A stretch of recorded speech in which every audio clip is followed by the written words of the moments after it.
and it's my job to welcome you all to this meeting of the Defense Innovation Board. So I thought I'd start with a little bit of orientation in case you're new to either the Defense Innovation Unit or the board. Where I spent most of my life in the private sector, you might think that this is the board for the Defense Innovation Unit, but things are a little more complex in government than that. So just orientation. Defense Innovation Unit is a group set up within the Defense Department working on projects, urgent projects from customers in the Defense Department. And we're looking for commercial solutions that can solve those problems within the Defense Department. The Defense Innovation Board is an independent advisory committee to give independent advice to the Secretary and the Undersecretary for Research and Engineering, to which both the board and the unit report. So a little bit of orientation there. Last thing I want to do from a housekeeping perspective is let you know that there is a reception. It's sponsored by Vets in Tech. Thank you very much for that. That will be at noon, and it'll be in the room just opposite this auditorium. So we'll hope to spend a few minutes with you there afterwards. Now to start the meeting, Travis Sheets will get us going.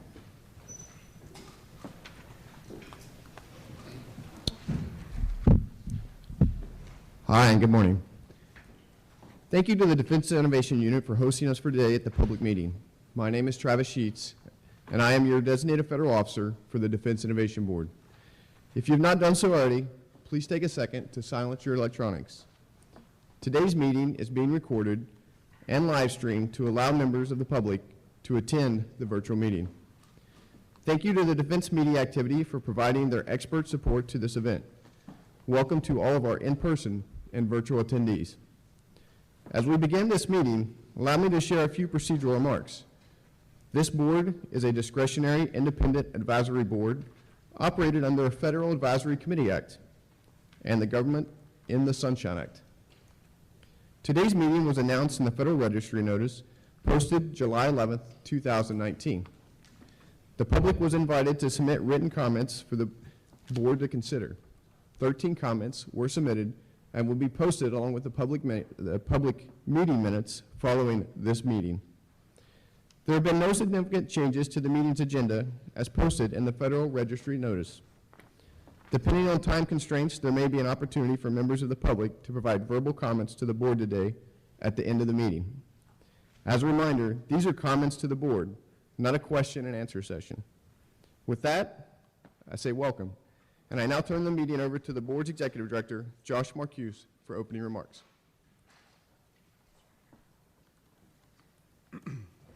Thanks so much, Travis, and thank all of you for coming today. I also want to thank our colleagues at Defense Innovation Unit, particularly Mike Brown, who've been incredible partners, not just for putting together conversations like this, but for the whole 3 years the board's been operating. It's great to be here. This is our third meeting we've held annually here in Mountain View, and it's very appropriate to have a Defense Innovation Board here in the seat of where so much of this technology development is happening, and a crucial role the DIU is playing in facilitating the access of the department to all of that innovation, and that's very exciting. So thank you very much for that.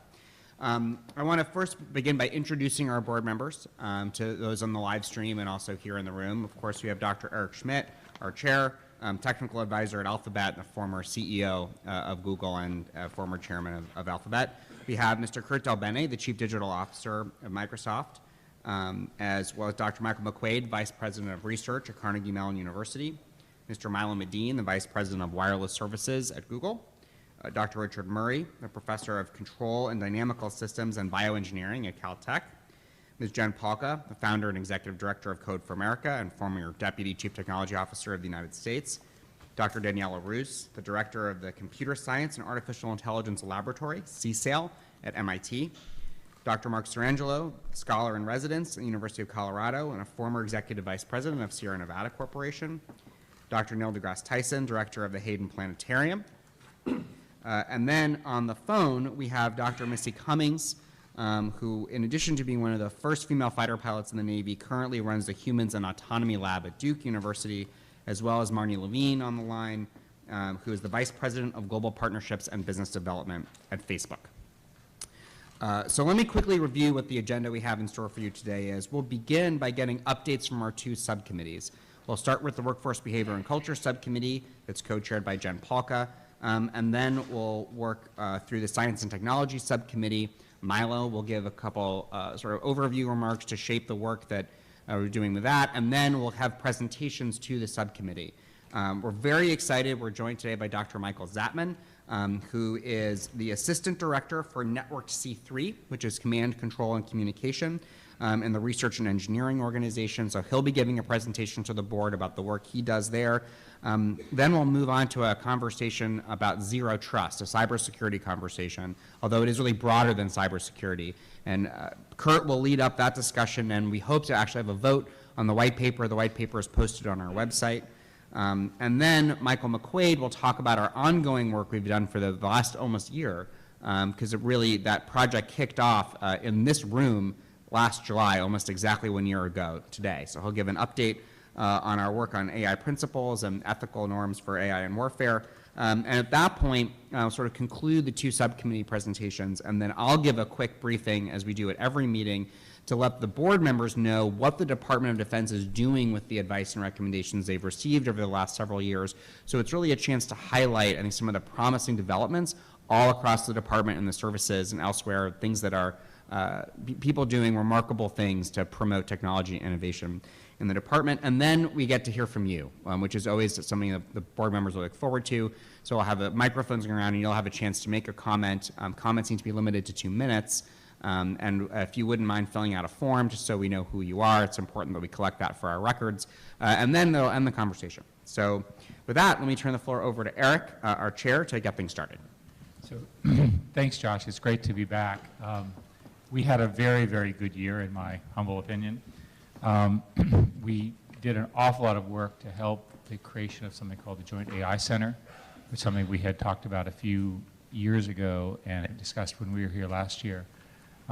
We delivered something which we call the SWAP study, which is a very, very broadly reviewed and held set of principles for the military, for the government around how to use software. Many people have said it's the best software report that's ever been written, or at least in the context of the military. And of course, we released a 5G report that's had a great deal of impact and discussion.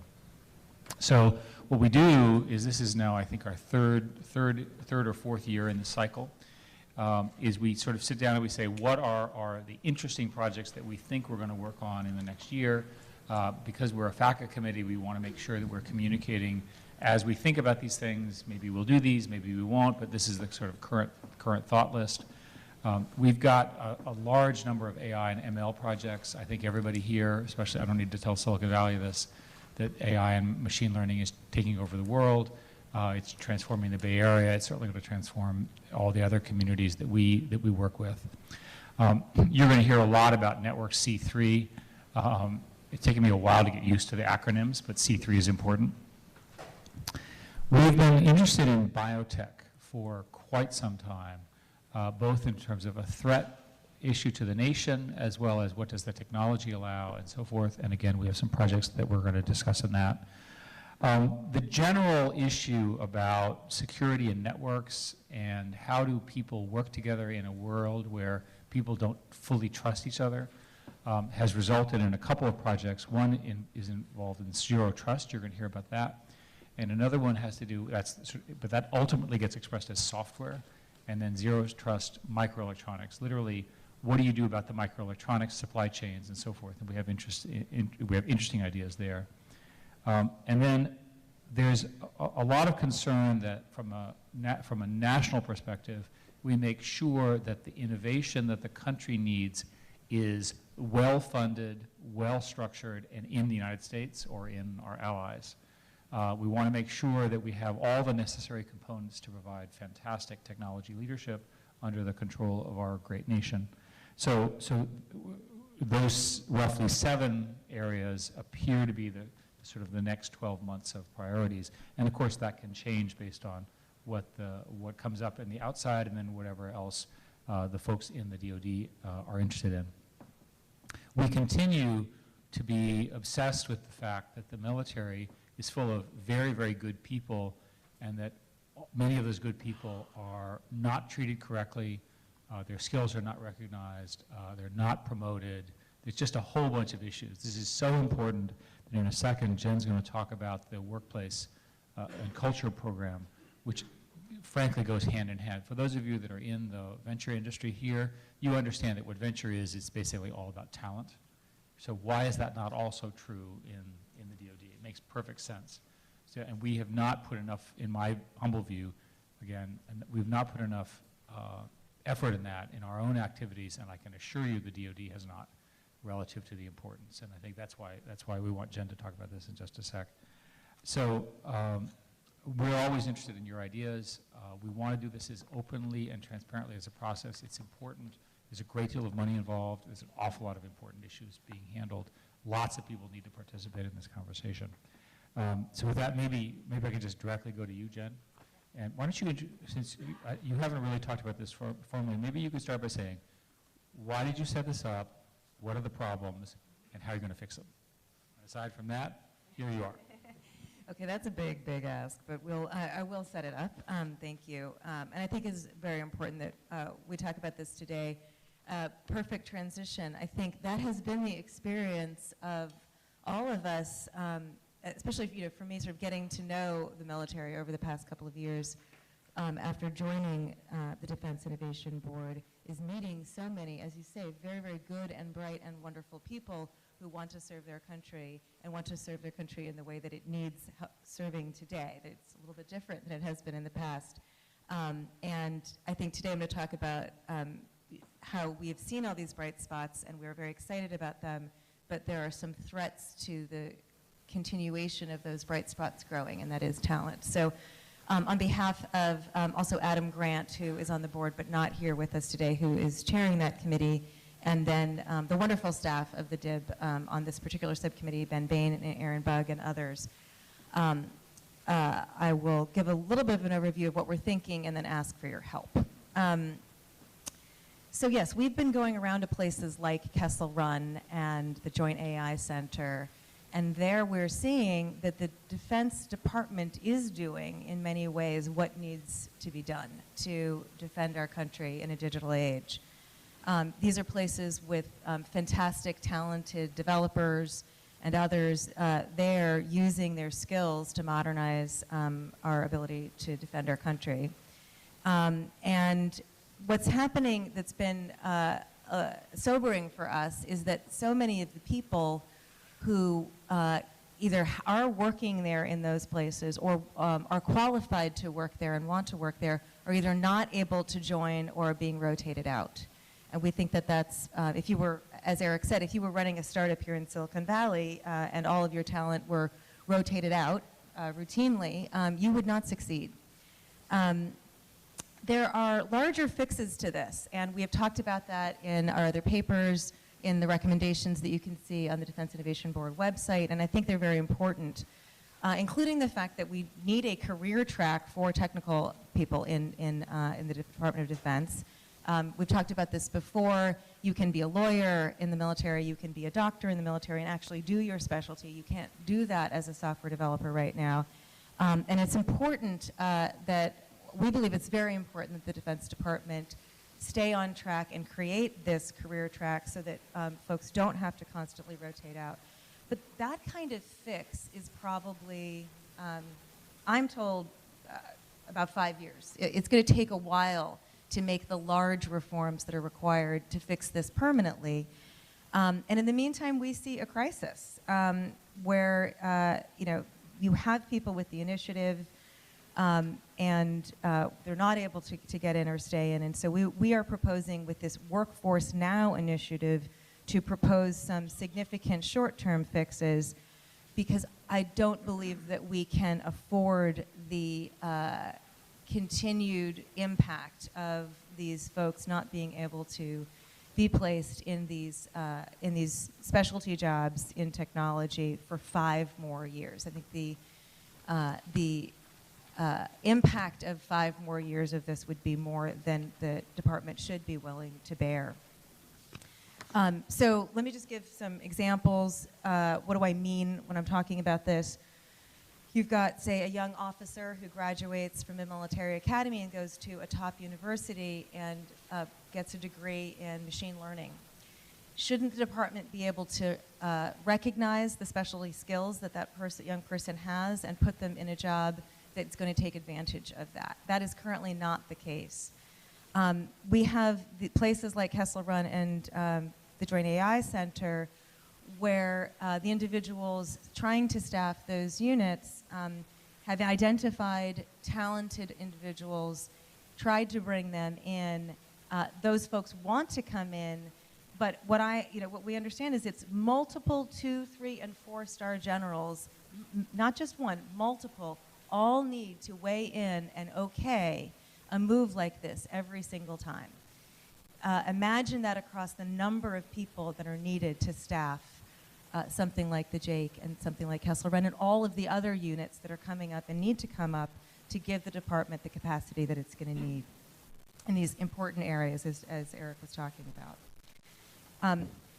Unfortunately, the human capital systems that the Department of Defense run, which should be enabling the placement of these people with these skills where they are needed, is actually keeping them apart right now instead of putting them where they need to be. It's in many ways a system that deserves a lot of respect. It's developed over many decades, but it was developed for a different era and with different needs. The basic fundamental principle of the system, and I know I'm preaching to the choir here and you all know this, but for those of us in Silicon Valley who are learning this, the basic fundamental principle of this system is that every individual is interchangeable at any rank or any level. And while that can be very helpful in certain circumstances, in this particular circumstance where we need people with technical skills and we need them very critically, that is not working in our favor. What do we hope to accomplish with this Workforce Now initiative, which is, again, about many shorter-term fixes while we push for and wait for the longer-term fix of career paths and others? We want to continue to interview and do feedback sessions with the goal of having clear, actionable recommendations for the board to consider and vote at our next public meeting in October. And we would like your help so that when we come back next time, we are closer to that set of clear, actionable recommendations. Particularly, there are people that we need to talk to outside of just the circles that we know, and we're hoping that some of you can offer connections to us for people that we haven't met yet, particularly leaders with open requirements and billets for digital skills, for instance, machine learning, software development, AI. We're looking to talk to service members with skills and experience in digital technology who are struggling to apply them within their existing career field. As I've said, we've met many of these people. We'd like to meet more of them and understand what's going on for them. And I should note that one of the things that we know is a significant issue here is that for those folks to take a sidestep into, say, a Jake or a Kessel Run or another unit like this, poses significant career risk to them right now. I see many heads nodding out there. It's not, as Eric said, we don't think it's right to be creating so much career risk for them. This is not in their interest necessarily to do these things. And frankly, we see many of them willing to do it, the majority of them willing to do it despite the career risk. But we'd like to understand that more and be able to incorporate that into our next set of recommendations. We'd like to talk to decision makers within the department responsible for assigning active duty service members to better understand the pressures and incentives of their job. We know there are people saying, nope, we need that person on this aircraft carrier doing this other task, even though we believe others could do it. We want to understand why there is sometimes a resistance to moving a person with specialized digital skills into a digital unit, and really understand that view of it. And we'd like to talk to senior leaders who are hungry for change in this space and willing to test prototype solutions alongside us. Of course, we're always looking for ideas on providing incentives to the services personnel assignment offices focused on the value of sending such officers to these critical and impactful opportunities. So I know there'll be time in the comments and afterwards for you to share those ideas with us, and we hope that you have many of them because we could really use them. Thank you. So, my guess is that this human the human resource problem is probably even harder than the technical problems we have addressed, based on how difficult it has been to get people's attention. And frankly, I will tell you, the reports we've seen are insane. You take these incredibly talented people, and then you run them through the mill, right? And at some point they say, look, this is not what I want to do. I want to do something, that I trained for. Yeah. I would call it sometimes really heartbreaking to see people who really want to serve and really have those skills and not being able to have them there. I'd also be remiss if I didn't mention that there are many bright spots in the department where folks are trying to solve this problem. It's not just us, and that's always true. In particular, like to call out the Air Force intelligence community, which has been rewriting its talent management framework. And they have a great line, which is really exactly what we're trying to say here. There's no single pathway to career success. There's got to be other ways that you can grow and succeed, especially through a technical track. We've got to, at least in enough areas to create the space for the people that we want, we've got to have not just that forcing you down that very, very, very narrow path, because it's going to drive, it is currently driving great talent away from the department just when we need it most. So thank you for that, and obviously this is going to be a huge focus this year. So Milo, do you want to give us an update of the Science and Technology Subcommittee? You I think, and Richard and Michael, a bunch of you, yeah. It's at least the three of you to my right. Go ahead. And Kurt, you joined as well. Okay, and Kurt, you're going to do the zero trust stuff later, right? Okay, Milo. Thank you, Eric. So the S&T committee's been busy on a number of topics. Kurt will talk about our work on zero trust in a few minutes. We've also been working on battle networks and the architecture and sort of assumptions that are going into the command and control systems that enable commanders and operators to have the best information about the employment of weapon systems and use of force. It's interesting, 30 years ago I worked across the street at NASA Ames. At that time the government had all the high-end R&D in communications and computing was really being done in the government. Today that's now being led in the commercial sector. And so part of what we're trying to look at is what are lessons and capabilities that the commercial sector has developed that could be useful in the DoD context for battle networks. This is not just about raw bandwidth, though that's part of it. It's not okay that a carrier battle group has less communications bandwidth available to it than a cruise ship, which is true. But it's also about how we think about security in networks, right? Bespoke systems that focus on communication security rather than information security make it difficult to interoperate and share context. How do you get resources allocated to the users who need that bandwidth the most when it's required? So part of what our work in this space is focused on, we're going to have a battle network day tomorrow. It'll be closed, but we're working on recommendations in this space. The S&T committee's also always been very focused on AI and ML, as Eric said. We're very pleased to be working with the JAIC and an effort with the Joint Pathology Center. The Joint Pathology Center, for those of you who don't know, houses one of the world's largest collections of human tissue samples, approximately 55 million slides. This is an initiative led by Dr. Eric Lander, who's on the DIB, and supporting Dr. Alexander Titus, who's the Assistant Director for Biotechnology for the Undersecretary of Defense for Research and Engineering. It's an exciting project to digitize the sample repository. It advances disease detection and diagnostics and offers the potential to save the department significant healthcare costs. DIU is doing great work in this space, especially Dr. Ryan Capital and Dr. Matt Goldman. We're excited to continue partnering with the DIU in this important area. So now I'm going to turn it over to Josh. Great. Thank you, Milo. So I have the privilege of introducing Dr. Zatman.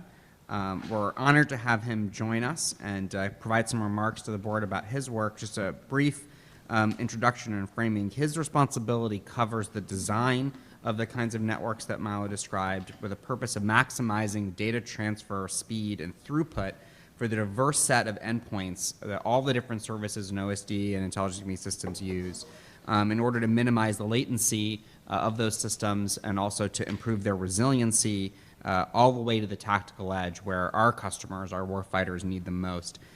He's working closely with us on these efforts, but really working all across the DoD enterprise to try to bring all these disparate systems and choices in together to a harmonized approach that will help our service members get access to the information they need at the right time and speed. So, Dr. Zatman, over to you.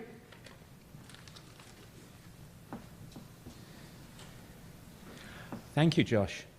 I'm going to start off by just explaining what is an assistant director, and that'll help at least those of people who are intimately familiar with the way that the DoD is set up at the moment, what our role is. I then explain what my role is as assistant director for fully network command, control, and communications, and then give a brief overview of the areas that we're working on in order to try and improve the interoperability, flexibility, and resilience of the DoD command, control, communication systems. So first of all, what is an assistant director? To explain that, I need to explain how the Office of the Undersecretary of Defense for Research and Engineering is organized. It's really organized as a matrix organization. The vertical columns of that organization are the different funding lines. Those different funding lines, they're led in part by Dr. Nikolic, who runs the research and technology, which is kind of 6.1 and 6.2 funding lines, which is basic and applied research. And then Mr. Feist, who runs the 6.3 and 6.4 funding lines, which is advanced development and demonstration and validation. In addition to those funding lines, there's several field offices, such as the DIU, DARPA, Strategic Capabilities Office, Missile Defense Agency, Space Development Agency, and so on, which also all report up to the Undersecretary of Defense for Research and Engineering, which is Dr. Griffin and his deputy, Lisa Porter. So the vertical part of the matrix are those funding lines. The horizontal rows of the matrix are the assistant directors. And there's 10 of us. We're assistant directors of research and engineering. They exist for hypersonics, fully network command, control, and communications, autonomy, space, AI and machine learning, quantum, cyber, biotechnology, microelectronics, and directed energy. Our role is to really look across the entire research and development portfolio, all of those funding lines I mentioned before, and through into the services, and to manage the portfolio in our technical areas across those services. So that includes managing synergy amongst the funding lines, and also managing how different technologies mature through the system, starting off in basic research, moving to applied, advanced development, and demo and validation, maybe through a JCTD or something. So those are the roles of the assistant directors. Fully network command, control, and communications. Of all of the assistant directors, this seems to be the strangest title. I have an adverb and a verb acting as an adjective to describe the rest of it. Fully network being the adjective for command, control, and communications, which is the noun. There's really two things that this compromises. Command and control, and that's really a function. And then the infrastructure is the communications and networking are really the infrastructure on which command and control and a whole bunch of other military functions reside. So the fully networked adjective is really part of one of our objectives in this area. Basically, that everything should be a node on the DoD network. There's also some other objectives, that we should make our systems more flexible, interoperable, and diverse. And by making them more flexible and interoperable and diverse, we enable our warfighters to do more and to do it in a more reliable and robust fashion. And also, we're going to continue to develop better equipment, better waveforms, and better techniques. Why are we working so closely with the Defense Innovation Unit and the Defense Innovation Board? Going back 20, 30 years, the military led the world in the investment in communications. And, you know, our military systems were the best out there. We put the seed into the communications industry that now the communications industry has grown with all of cellular and SATCOM and everything else that's out there.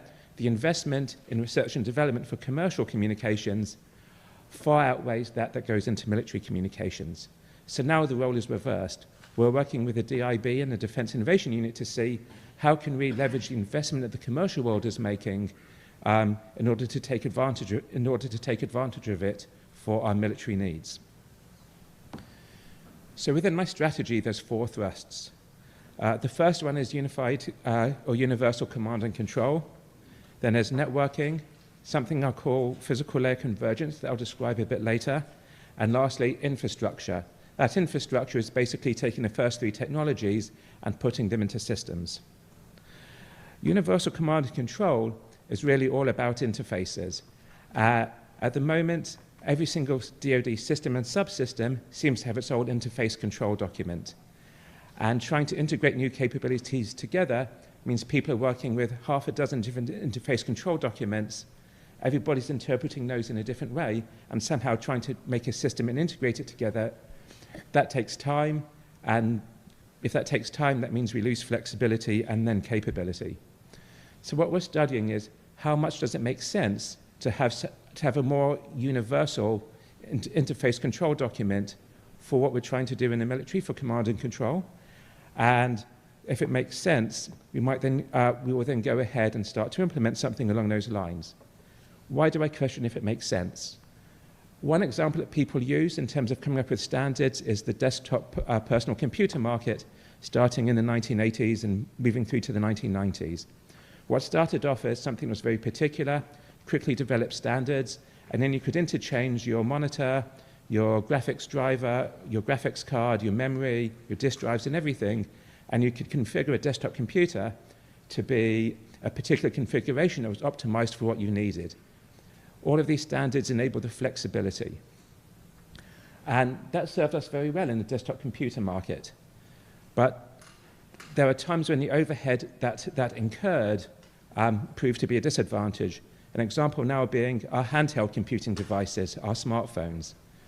Our smartphones no longer have interchangeable graphics card, interchangeable disk drives and memory, and so on. And that's because the overhead of having everything interchangeable with all of those standards cost size, weight, and power. And size, weight, and power are all very critical issues when you're looking at a handheld mobile device. In command and control, trying to go to universal ICD, there's also an overhead that we might incur. That overhead can be measured not in size, weight, and power, but in terms of latency of the system, in terms of how much communications bandwidth do I need in order to get the information across, and how much computation do I need in order to do that. So at the moment, we're studying those issues to see what makes sense going ahead. What are the issues, like the smartphone, where that overhead is going to cost us too much? Moving on to networking. We're trying to make our networks more diverse and therefore make them more robust and also make them more flexible. In terms of diversity, we can use a smartphone again as an analogy. At the moment, you can imagine we have a lot of military networks where it's one radio that's talking to another radio. If you look at what we do with our cell phones probably have 6 different bands on them, 2 Wi-Fi bands, 4 cellular bands. And that redundancy and that diversity is used to make sure that we have reliable connectivity to the internet, either through our Wi-Fi infrastructure or through the cellular infrastructure. We need to try and get the same type of diversity into our military networks. Now, the next question is, how do you manage that diversity?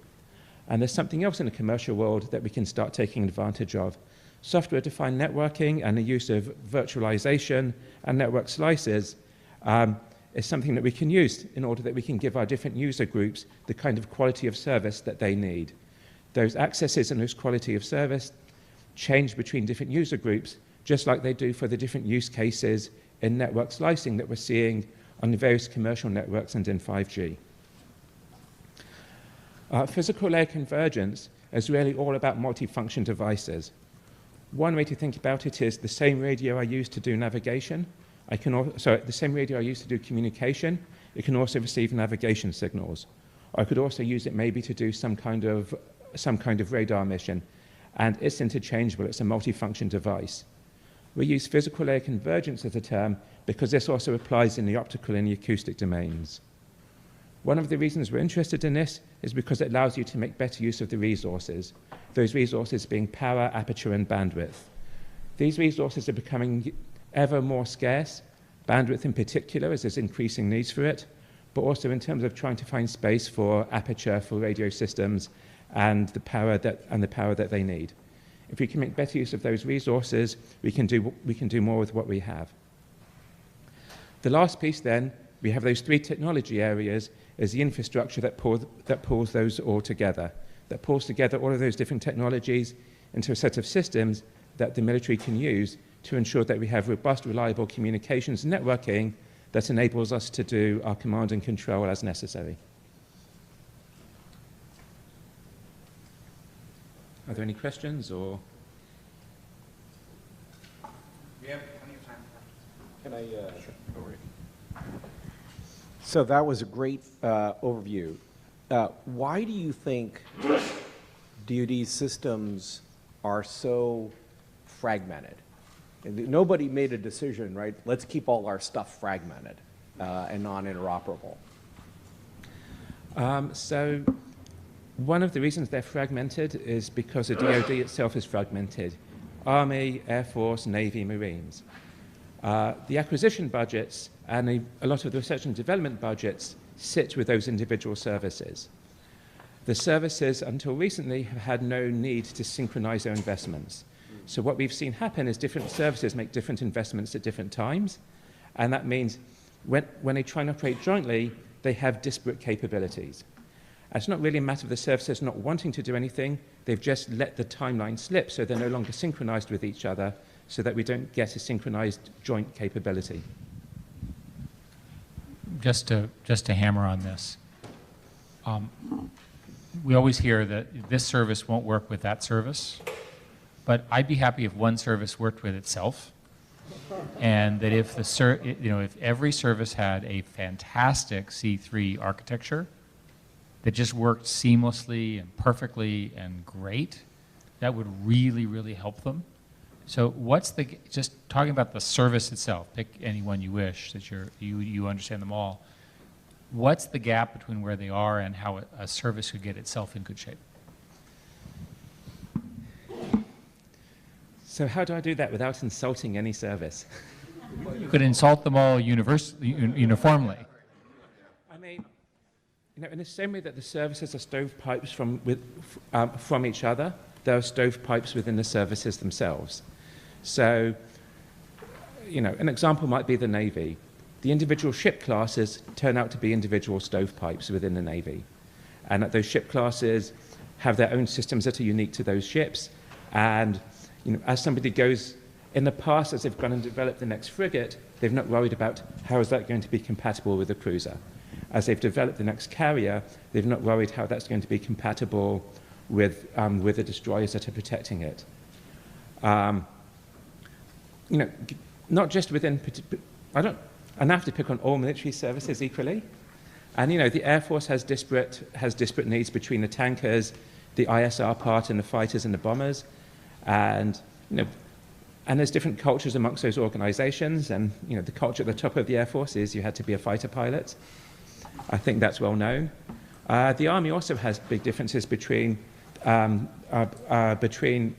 biggest section is the group on land, but Army aviation has more aircraft than the Air Force. And so again, you have those separate, you then have those separate stovepipes.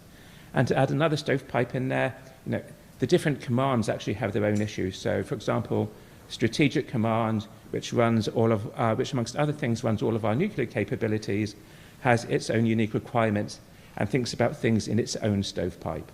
So the fact that there have been stovepipes within the services has been an issue. One of the things that R&E is working on in order to get over this is something called communities of interest. So there are communities of interest in biotech, in C4, in microelectronics and other things that go across the whole department and across all of the services.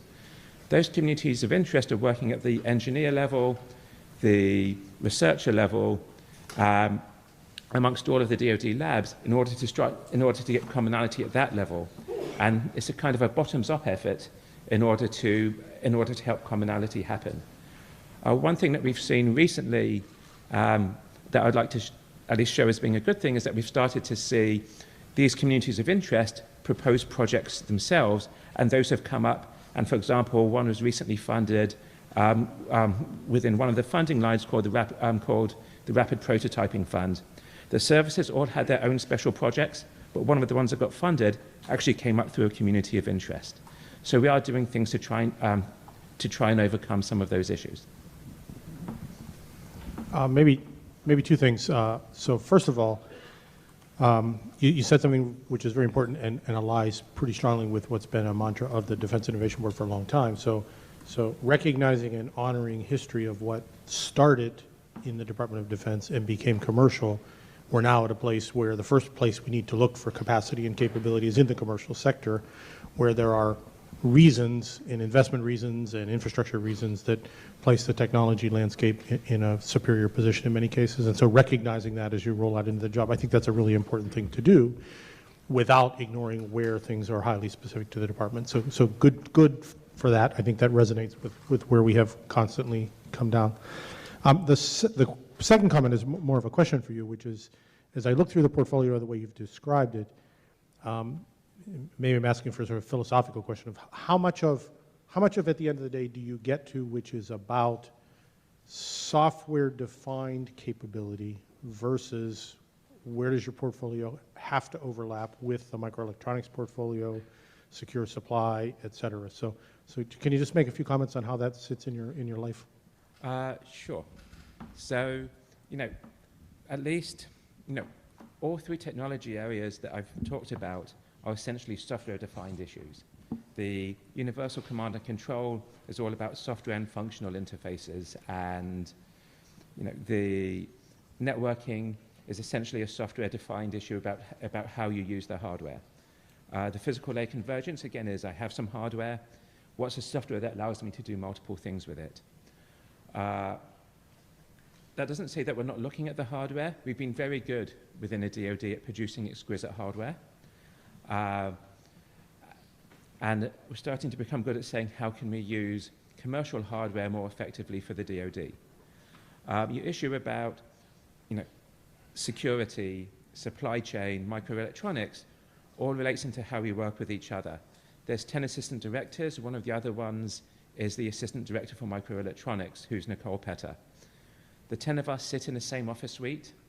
There's lots of overlap between us. And so, I've certainly put lots of microelectronic issues within the communications world go back and forth between myself and Nicole. Issues to do with cybersecurity go back and forth between myself and the assistant director for cyber. Issues to do with SATCOM, both myself and the assistant director for space work across those. So there's a coordination between us that covers the overlap. The fact that we have all of these 10 portfolio managers trying to work on the strategies for these portfolios together in an environment where we're not stovepiped from each other allows us to do that effectively. Okay, thank you. In addition to stovepiping, I wonder if you might give us a sense of how mobility plays a role in how you think about mobility, movement, because all the networks you have to deal with are involve assets that move. So it's interesting that you bring that up, and especially because, Michael, just before you brought up the issue about, there are differences between mobile and commercial networks. So the way I like to think of what we're doing is you can think of the networking, you can think of it on two axes. You can think of the first axis as being how mobile are you, or how variable is your environment. The second axis is how heterogeneous or homogeneous are your links. In a commercial world, you try and have very static, you try and place yourself in a very static situation. You know, most of the links, except when you get to the end user device, are static, they're not mobile. It's only the end user device, you to the Wi-Fi router or you to the cell tower, that's mobile. And that you have a very homogeneous set of links. In the military, you know, we don't have that same predictability. We have unpredictable links due to all of the mobility that you brought up, and we have a very heterogeneous set of radios. As heterogeneous as you have in your end user device, but not necessarily coordinated as well as they should be. And so exactly what you bring up are some of the issues that Michael referred to before as a difference between commercial and military, and we have to think very carefully, along with the DIU and DIB, about how we can take the commercial technology and apply it in that different environment. I guess my question is, do you foresee a more integrated set of C3 networks, and how will it actually happen? Like, you use the example of the frigates and the aircraft carriers, and what happens, of course, is those contracts were let 10 years ago. The contracts include well-categorized, certified solutions which are stovepiped. So it's an enormous amount of work to make that change. What is a realistic expectation that we can collectively work for? So the answer to your first question is yes. The second is, how do we get there? And you know, at least within research and engineering, we're all about taking a long-term view of how we get from A to B. The whole point of the Undersecretariat for Research and Engineering is not what are we trying to do next year or even 18 months from now, what are we trying to do, where do we want to be 5 or 10 years now, so we can make those investments, do those demonstrations, so that that capability can be fielded. So you know, we're not going to turn things overnight from being completely stovepiped and difficult to talk to each other to being able to be fully networked and everybody be unified and being able to talk to who they need to talk to. At the security level, they need to talk to each other with the quality of service that they need. So we're taking a long-term view. In each of the technology areas that I discussed, we're making investments, whether it's at the basic, applied, or higher level demonstration research levels over the next 5 years in order to get those technologies to be where they are, so that we've taken the risk off the table and the acquisition side of the house can then purchase those. That says that we'll have new systems that are capable of being as networked and as unified as we want. We still have to work with the vast amount of legacy systems that are out there. You know, something that surprises me is that we have ships that were commissioned in the 1980s that are due to be refitted soon, but still have 1970s computing technology on them. So as we work about the new technology, we also have to work about how do we form a bridge to the legacy systems and what technologies do we need to have in terms of translators, in terms of things that can multiplex both legacy and current networks and future networks at the same time in order to carry those over. Perhaps they could upgrade the PCs from the 1970s to the 1980s model?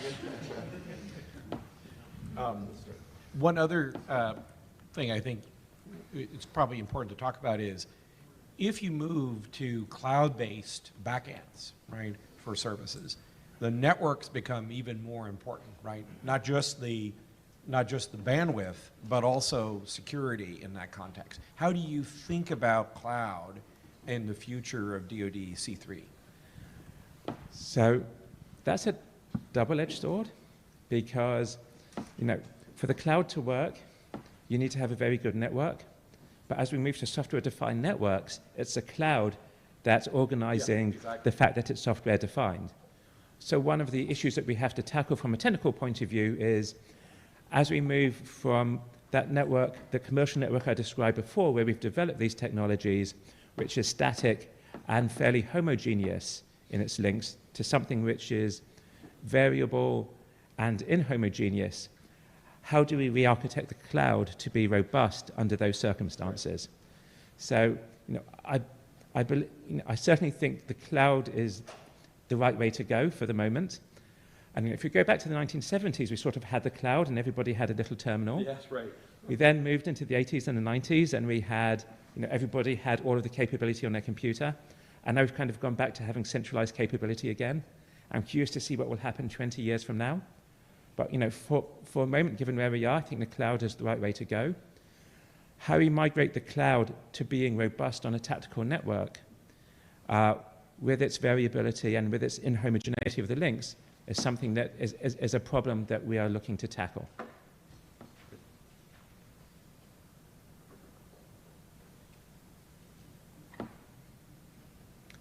Thank you. Thank you. Thank you.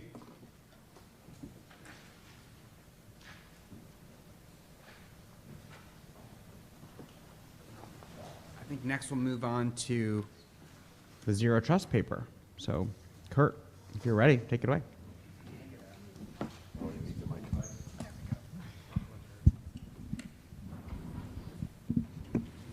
Thanks, Josh. Thanks, everybody, for being here. I'm going to speak a bit about the Zero Trust networking paper that we put together. I'll give a little bit about the background of why we were asked to pull this together and why we thought it would be important, talk about our approach a little bit, and then for those not familiar with Zero Trust as kind of the future networking concept, go over it briefly. I'm not going to go through everything that Zero Trust is all about. We will publish the paper after these deliberations, but want to give you some sense of it. This came about as a result of the work that we've been doing on the SWAP report as well as the Better Networks effort. When we talked to a bunch of people and realized this idea of Zero Trust is catching on within the DoD, perhaps not everywhere it needs to, but that it's a real strong effort within industry that needs to be pulled into the DoD, into the armed services, and really embraced. So we thought it would be helpful to write a report or a paper that really would allow all DoD members and leaders and people that are involved with computing systems and networks in the DoD to understand the concepts of Zero Trust, and also ask the right questions of people that they come in contact with of, are you actually embracing Zero Trust as a concept? What would be the primer and what would be the set of key questions to ask to really see if you're on the right track there? So we actually settled upon two different parts of the report. There's an unclassified part, which we can distribute. We're also working on a classified part, which goes more into the details of what's going on within the DoD, the efforts, the pilots that are going on, and views of that and next steps that will go on from there. The paper covers the following set of areas. It goes through the imperative for a Zero Trust architecture overall for our networking in order to secure it against future cyber threats, the current state of the problem that we're solving for Zero Trust as the future. What does that look like? Steps towards getting to Zero Trust. It is not something that actually monolithically needs to be deployed. It can actually, contrary to some people's points of view, can be deployed over a period of time and positive steps and benefits realized along the way. Why the DoD is ready to implement this and some of the pilots that are going on. Questions for people to ask, as I said. If you are interested and if you think Zero Trust is important, what do you want to ask to see if it's actually being embraced in your organization? And then finally, we list a set of resources for people to look to learn more about what Zero Trust is all about. I'd first like to thank the people who worked on this study with me. There were really 4 primary contributors. I was one of those. I lead our internal systems developed in Microsoft, our internal systems that we depend upon. As part of my responsibility, I've been in the industry for 2 decades and really seen how our approach to networking has evolved over time. We also have systems that are as much as 20 years old, and we have to think through how we're going to evolve our internal networking. And the notion of Zero Trust is a core part of where we're moving in terms of our internal networking. Richard Murray, Richard is the Thomas E. and Doris Everhart Professor of Control and Dynamic Systems and Bioengineering at Caltech. In that sense, he works on the application of feedback and control to network systems in general, and worked on the SWAP study. So Richard's in a great position to kind of reflect on the learnings there and what we learned in terms of Zero Trust networks. Milo Medin is the VP of Wireless Services at Google, and previous leadership positions, technology networking companies, and NASA, as you heard. And Google has been a pioneer with their effort called Beyond Corp in moving to Zero Trust. So he was a key contributor to our efforts as well.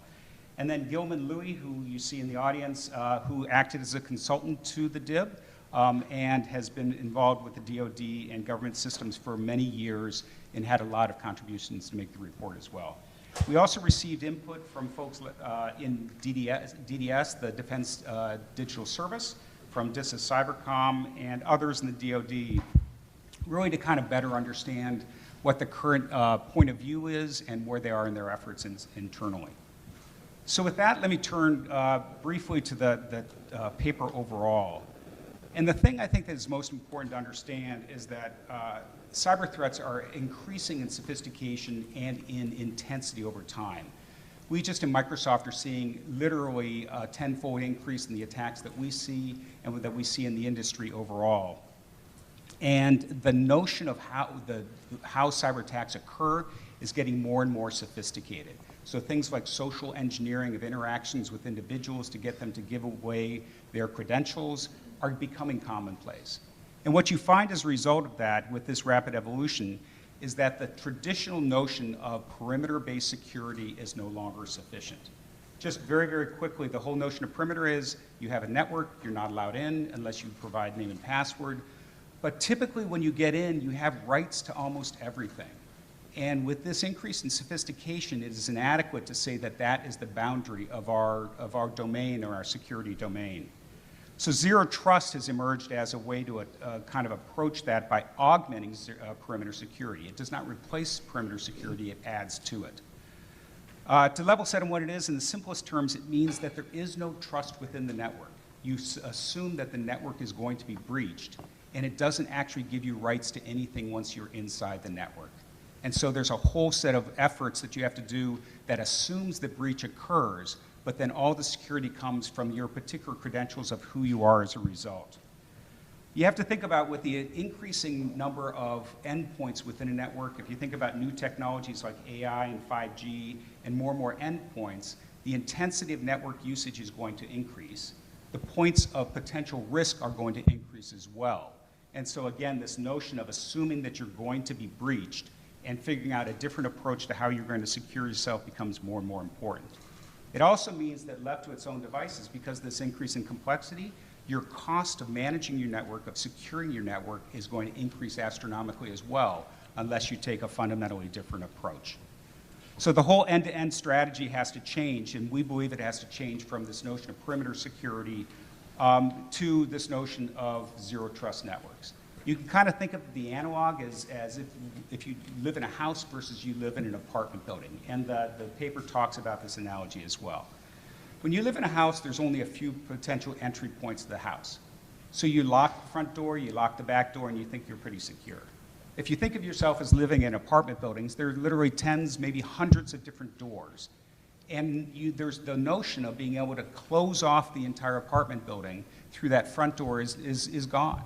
And so what you have to think about is each of the individual assets, the individual apartments, you have to secure each one of those individually.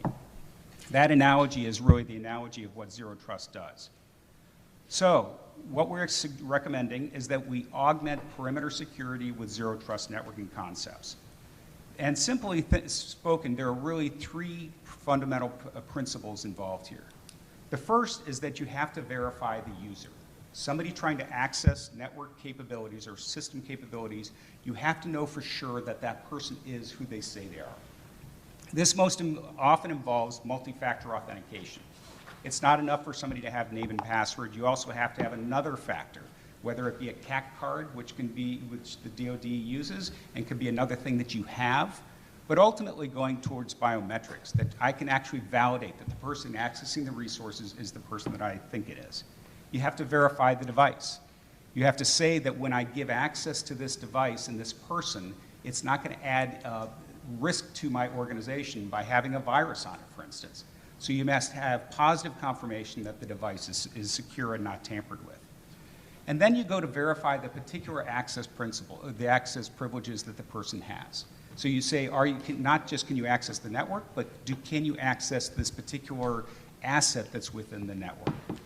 The idea then is that if you fail any one of these checks, you do not get access to the network, you do not get access to the assets that you want. The other thing that's critical to zero trust networking is the notion of encryption. If you think the network can be breached at any time, then you believe that there are bad actors within the network, and you have to encrypt all the data because they can be sniffing packets, they can actually be getting data off the network just without actually being able to access the particular systems. So the whole notion of encryption is fundamental to the concept. Think about what the impact of this might be. Take the Edward Snowden example. From the reports that happened, the idea was that Edward Snowden was had system administrator privileges on many systems within the DoD. That means basically in the old notion of once you breach the perimeter, you have access to pretty much anything. Now think about that in that same situation in a zero trust world. That person, Edward Snowden, would have no access to any systems by virtue of their role, and they would be given access based on the particular things that they needed to access in the organization. When they left, all that access would be taken away. So the whole risk to all data and the egress of all that data would be removed by the notion of zero trust networks, or at least made much, much better. The next thing I would say is we believe that there's an evolutionary approach to going towards zero trust. You don't have to actually do it all at once. You can basically pilot additional areas where you can start doing zero trust. You can put assets behind those boundaries. You can use things like microsegmentation to take a part of your network and separate it off for the rest of your network and put assets in that area. As I said before, the CAC card can be a fundamental aspect of the movement towards zero trust networking. The whole idea of what I have as well as who I am and my credentials, that multi-factor authentication, we believe the CAC card can be a real fundamental aspect to that. So again, simple concept, clear ways to implement that, evolutionary path towards actually implementing it in full in the DoD. And then finally, in terms of next steps, our goals is to follow up with folks in the Pentagon to make sure that we have an understanding of the current situation and the understanding of what we're proposing is clear. We want to answer questions that people have. We want to move forward and support the implementation in the ways that make sense for the DoD and for the DIB in particular, essentially be an asset where we can. And also continue scoping out the classified version to really take perspective of where we are today, the issues we have, and where we go from here. So with that, I would pass it back and we can have some discussion on the topic. So I think we should, and the goal here would be to actually approve this report. Absolutely. Okay. So let me start by saying, first, I think it's fantastic, and I'll definitely vote for it. There's a little bit of context, which I wanted to sort of show you, that I worked, 30 years ago, I worked across the street at Sun, and there were 7 fallacies of distributed computing. Let me just read them from the original memo. The network is reliable, the latency is 0, the bandwidth is infinite, the network is secure, the topology doesn't change, there's only one administrator, transport cost is 0, and the network is homogeneous. Right, so this is 30 years ago. We're facing the same issues. Now, of course, the networks are infinitely larger. What I found, and you say this in your first question, is you start, if you want to sort of ask the right riddle, is tell me if all of the data on your network is encrypted at rest and in transport. And inevitably, the partner customer cannot answer that question. And you don't have a zero trust network until you can answer that question. So I would recommend that the hammer, the way this is written is it's sort of thoughtful, but the hammer is, how do you know that interlopers that are in your network are not stealing the data? Because it's all sitting there unencrypted. And that's my feedback. I think that's a really good point. And again, fundamentally, encryption of all data, whether it be in transit and at rest, is a fundamental aspect. And plays with this notion that, again, you have to assume that your perimeter has been breached. That's what we do at Microsoft. I'm sure that's what you do at Google as well.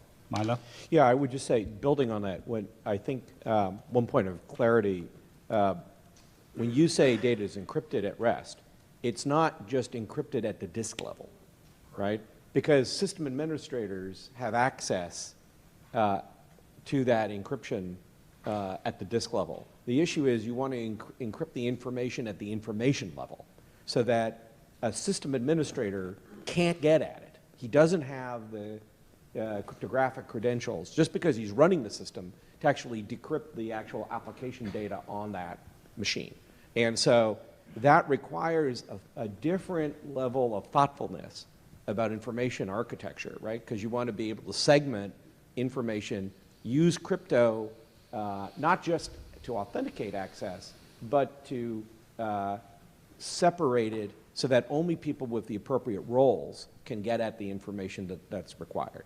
One thing I totally support the paper. I think one of the interesting points is the move to zero trust also means it's not the function of a perimeter is not, you're not depending on it for security, but you can use it to get information about what's going on. So if you think about an ML model where you're looking for what is the normal pattern of life in a network, certainly what we do at Google, people's access is profiled. And when you access information in an unusual way, that can trigger additional inspection. And so the point of the firewall now is not really about protection, provide some, but it's really about intelligence, so that you can actually model what the pattern of life is that's normal and detect what's unusual. And I think that's an important thing that we need to think about perimeter security and networking as an intelligence collection vehicle in our enterprise systems.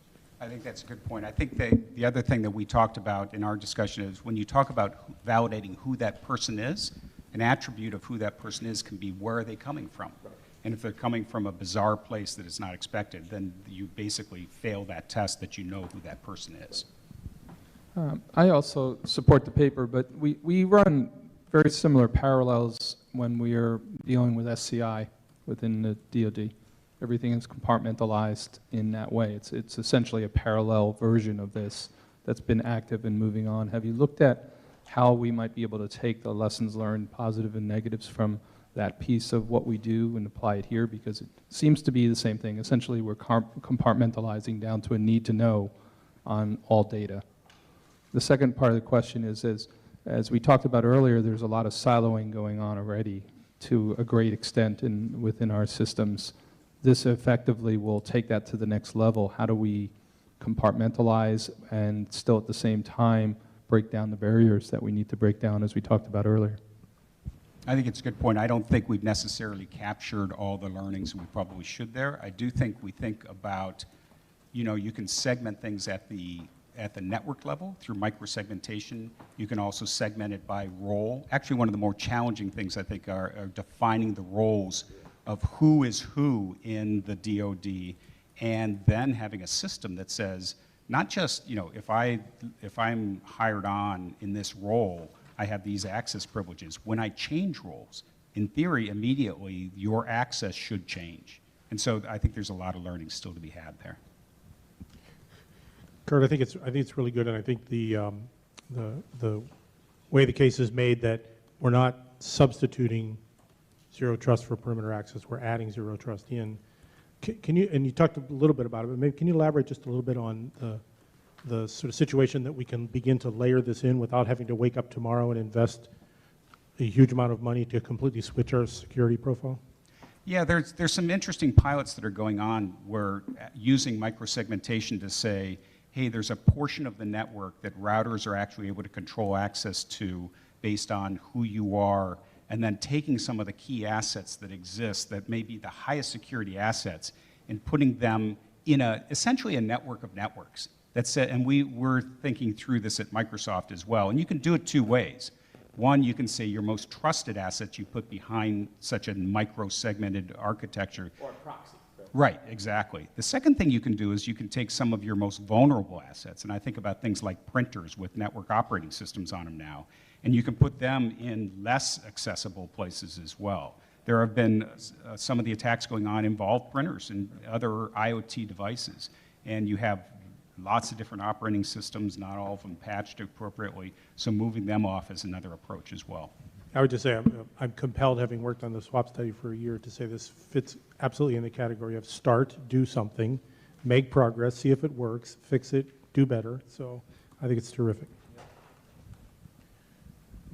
Yeah, I fully support this, and it seems like a complete no-brainer. This is where we need to be. In fact, it's where we should have been long before. One point on the intelligence dimension of this authentication. I'm just reminded, I buy a crazy amount of stuff on the internet with my credit card, and one time the credit card got flagged because of a $12 purchase at a Pep Boys auto parts shop. And I live in New York City, we just don't buy auto parts there. So this got flagged. This small amount of money got flagged. Pattern of life. A pattern, thank you. It's just a pattern of life. That's an extreme example, of course, of just pattern of usage of what is expected for your profile and your relationship to the organization. I was just wondering, could you just talk me through that third layer of access to these fences that are set up? Is that just another name and password? What is that third? First, you identify me, I'm that person. My device is then authenticated. That next step, is that just another password? What goes on there? No, it's not another password. That's the area around what your access privilege is. And the fundamental concept is least privileged access, which says that you, by virtue of getting into the network, have no access to anything. And so the process exists because we know who you are now. The system of authentication says the service that you're asking for access to will talk to the authority that knows who you are and will say, yes, this person gets access by virtue of us knowing your identity. Now, it involves digital certificates. It's not, there is an actual validation process that you are who you are once you've been validated. But it's about... That's already been done at that point. Right, but now on an individual process by process asset you're trying to access, you have to have privileged access to that. So there's a validation that says, can Kurt have access, or can Neil have access to this particular asset? But Does that's that make automatic access once you already know it's me. No, I think, It's not really a third. no, I think the issue is if you have a system that, say, doesn't use standard web protocols, which have all the credentials and role and identity on them, and I now want to access information on that system, right? Can I put a proxy in front that basically proxies my identity and my role, and then grants me access to that resource? So part of the thing that's essential about how to do transition, we did this at Google using this approach, is you've got systems that were not designed with these kind of role-based, web-based protocols, right? How do you can't replace all these things, right? So you put them into, I won't say a ghetto, but you put them into a microsegment with a proxy in front. The proxy validates whether or not you are supposed to have access to that particular information resource, and then allows that access to that resource that hasn't been built with zero trust principles in mind. So Okay, you but put it's a really bunch not then a third wall. It's, I've been verified, my device has been verified, now I have access to everything I'm supposed to have access to. No, the proxy, the issue is the proxy is now the one who's applying judgment about what data you're allowed to have access to, not the actual resource with the information on it. Because that resource isn't part of the system, right? You have to have a transition path where you start with, I've got a bunch of stuff that's old and it uses the sort of non-web-based models, et cetera. Right? How do you make that transition? So it would mean then that the person who either allocates that access or the system administrator version, the person who's that version in that world would have the most, there's someone who has more access than you, presumably. They set the rules. They set the rules. And so that would make those people targets Yes. as never before. Yes. No, Sure. Not as never before. Yeah, system administrators still exist. Those people have power. The other aspect of modern security is to reduce system administrators to their minimum and to also do escalated privileges so that people only get access to do things like grant Neil access for a moment, and then they're taken away again. So there are no standing privileges even to give access to other people.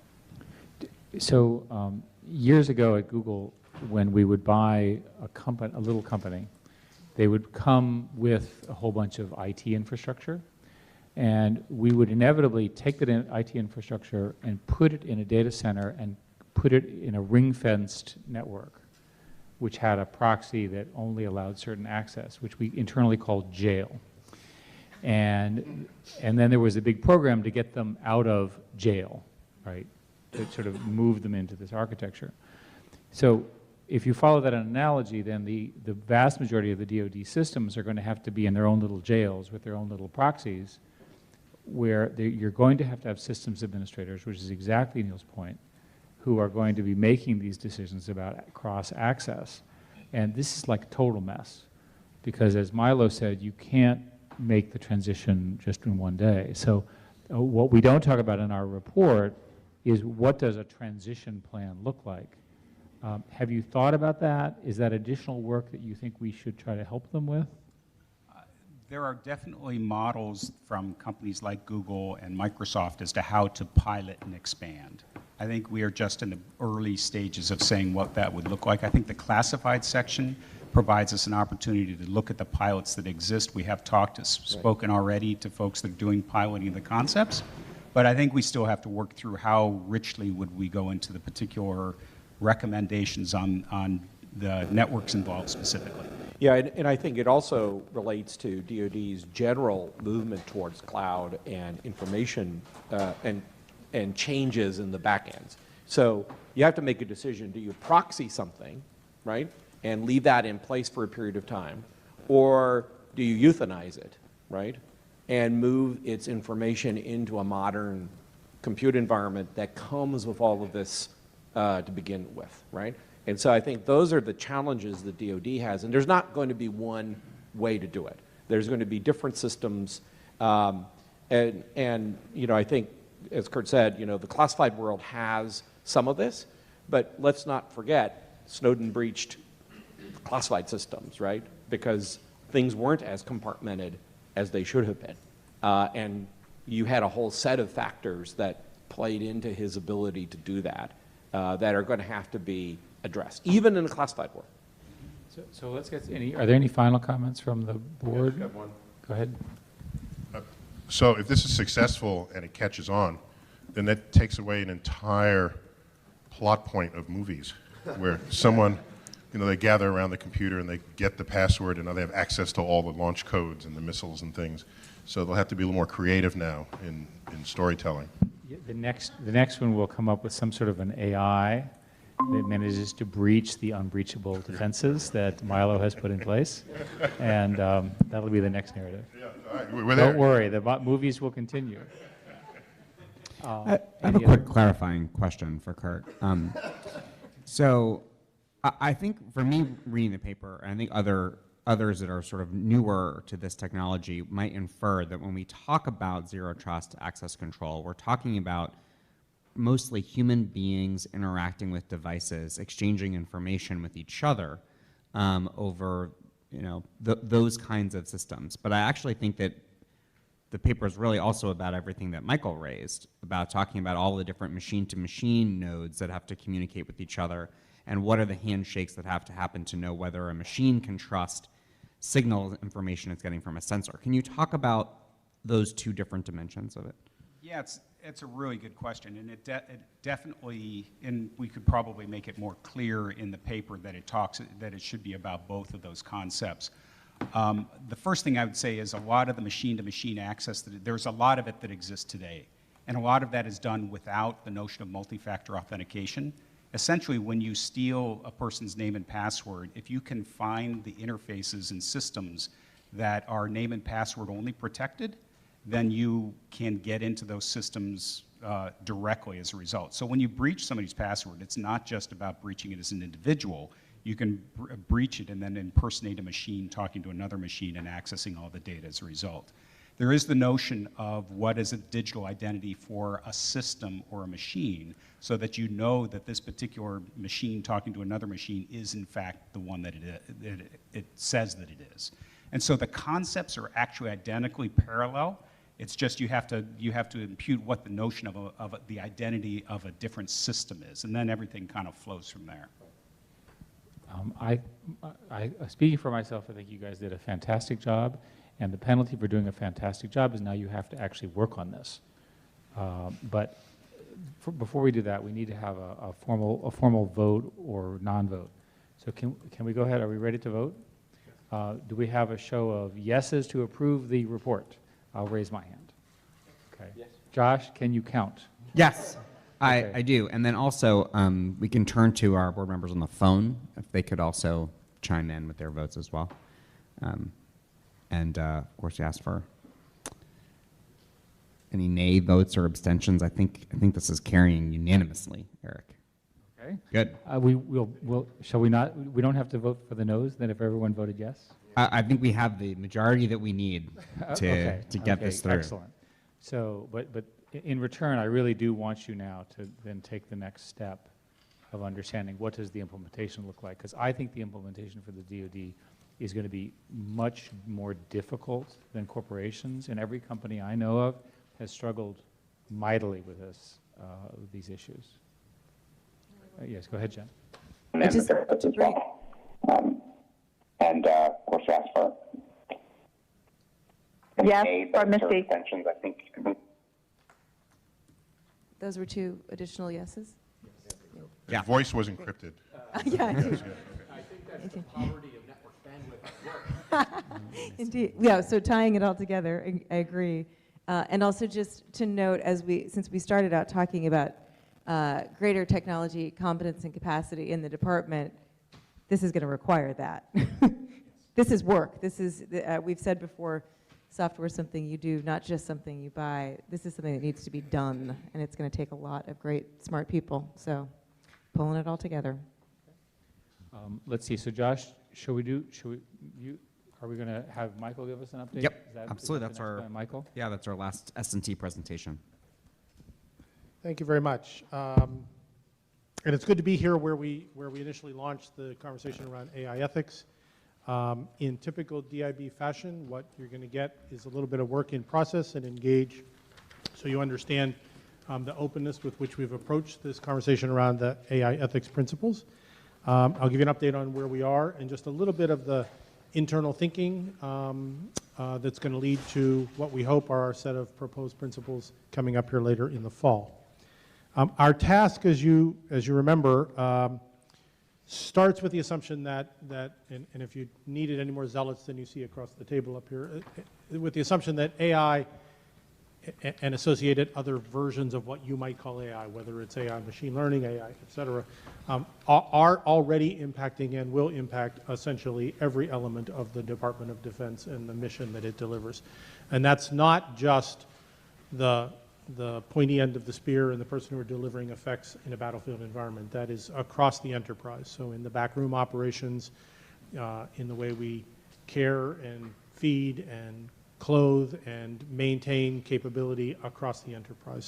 So with that as a starting assumption, the Secretary asked us to help work a process to provide input to the department as it determines how AI needs to fit into the principles under which the department already operates. I don't need to speak to those of you here in the department, but this is the sort of overall subject area of how we conducted the mission of a military, not just in the United States, but around the world, is a subject that has been debated, has been discussed, and has led to a set of core principles in the way the military delivers its mission.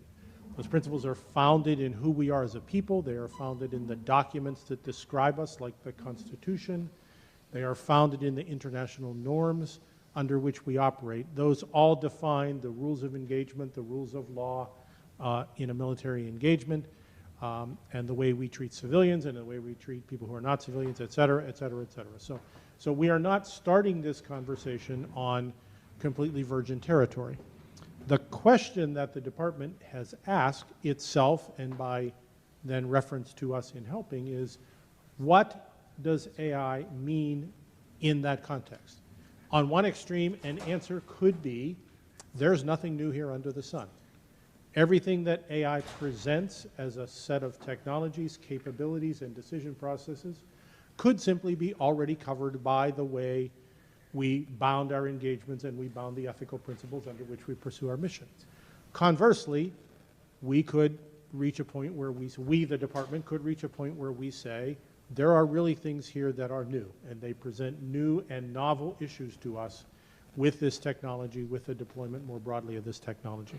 So the department asked the Defense Innovation Board to spend a year helping to engage the community and arrive at a set of thoughts and processes and proposed principles around artificial intelligence and engagement in the military.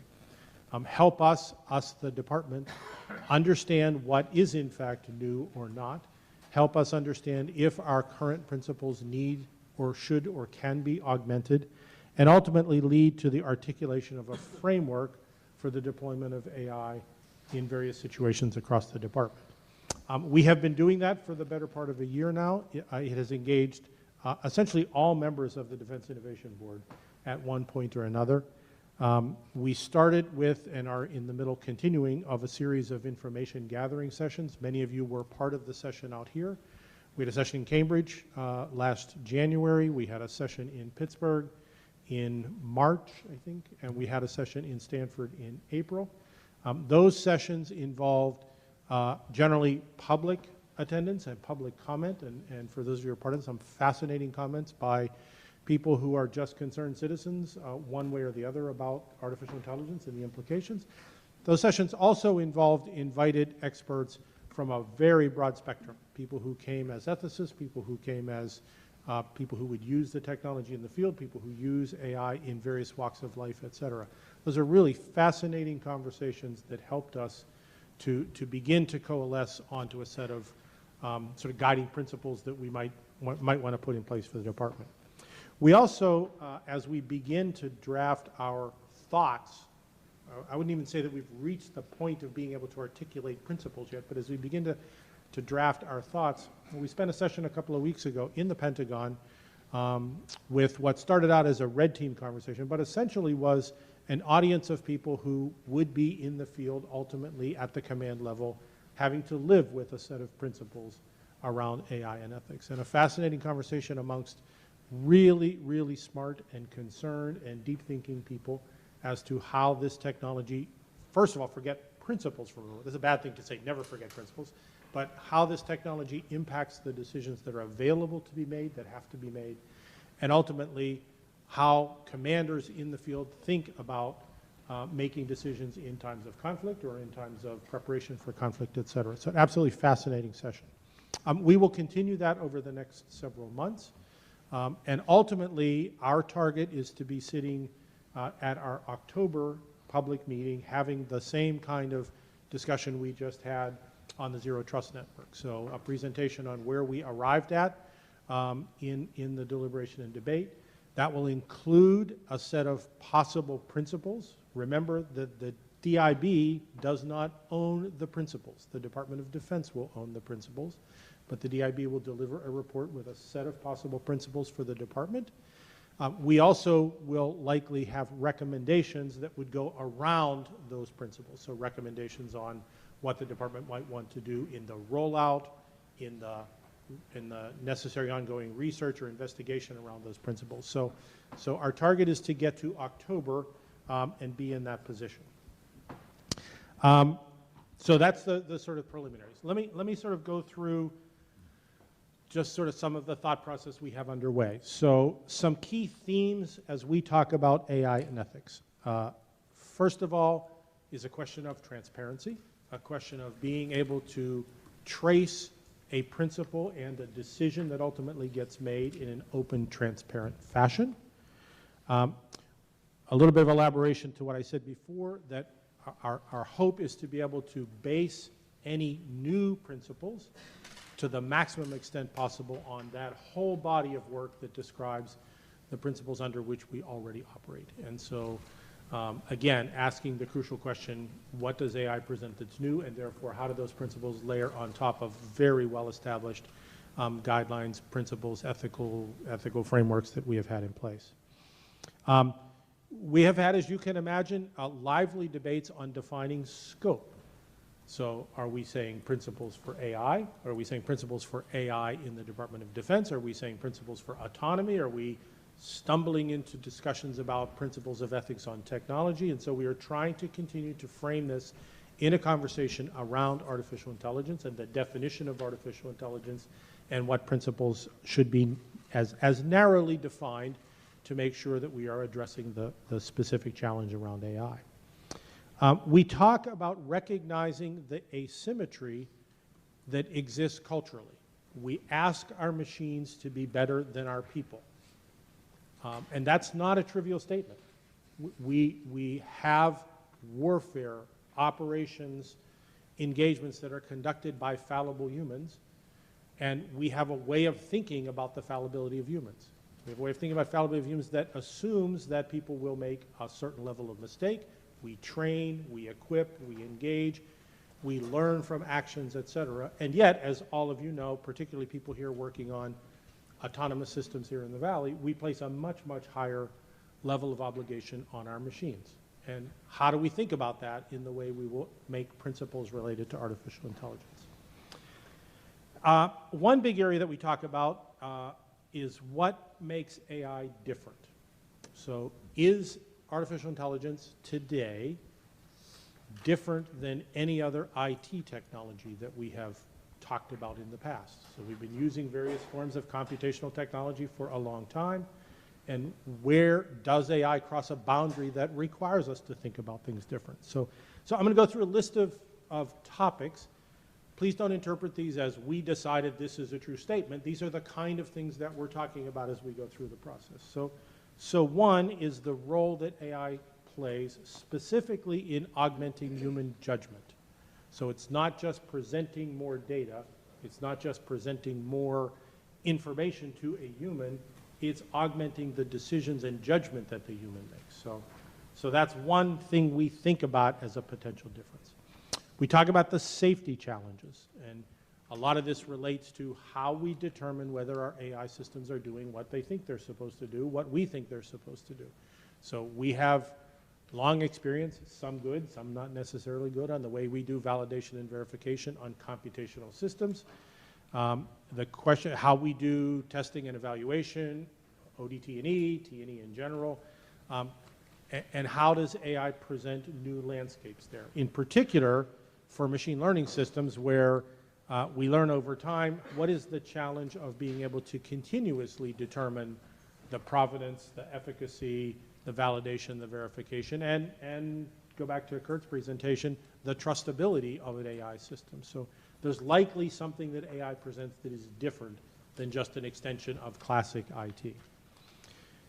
The speed, the scale, and the breadth of the application, I think, are unique. So all of you who have lived through decades of providing computational technology, network technology to the community at large and to the Department of Defense, you all operate on a very fast time frame, but if you think about AI right now, it is overwhelming the department in the ubiquity of people thinking about it, thinking about its applications. This is not just, let's think about all the places computers can be. This is about fundamentally transforming the way the department will operate. And that speed of change, the breadth of deployment, is really representing a watershed moment for the department. And yet at the same time, there is significant uncertainty about how that pace will continue. Will it accelerate? Will we reach another winter of AI? Where does this present to us an idea of how fast the technology is rapidly changing, and do a set of principles developed in 2019 apply in 2020? So trying to get to fundamentals that we can live with for a coherent fashion. There is obviously the role of the private sector. So while we talk about the ethical principles that the DoD needs to be involved in, we will, A, rely on the private sector in many cases for the development and deployment of technology, and we will operate in an environment where the private sector will be operating under its own set of ethical principles, or lack thereof, as it pursues the deployment of AI. And so, again, these are complicating inputs into the deliberation we're happening. A big issue we talk about is escalation risk, particularly for learning systems. Everybody's favorite term is a flash war, where mutually cooperating and competing AI systems begin to evolve in directions that are hard to estimate ahead of time. So we worry about that. We think about whether that presents a new circumstance for us under which we need to develop policy and principles. Issues around attribution in evolving systems. Issues around both algorithmic bias and data bias, both intentional and unintentional, have to be recognized in the way we will think about and develop ethical principles. And finally, an issue around what we are calling human agency and human data. So there's another one of these asymmetries where the systems have much more knowledge of the people who are acting in the system than the people acting in the system have knowledge of the computing systems. What does that mean from a human agency and the ownership ultimately of decision making that happens? So those are the kind of things that we are using as frameworks.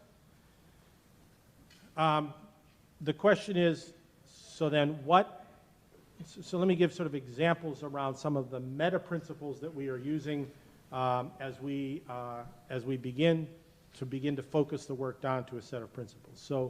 So first of all, we're taking an ethics-first approach to the discussion. So an ethics-first approach around shared understanding, around development of norms in the community, ethical leadership writ large in the community, issues around foresight and projectability on where we think the technology will go, so that we're developing something. I would not be so bold as to use the word timeless, but we're not developing a set of ethical principles that are out of date in a year from now. And of course, a thoughtful, engaged community development process. So that's the work that's been underway. The principles themselves, I'm not going to talk about because they are still under debate, under discussion, under deliberation. And a series of recommendations that will coincide with that. Recommendations around how we would both enable the overall department to roll out a set of principles, to incorporate them into its doctrines and what it uses already. And so that's where we are. We're going to continue that process over the next several months, as I said.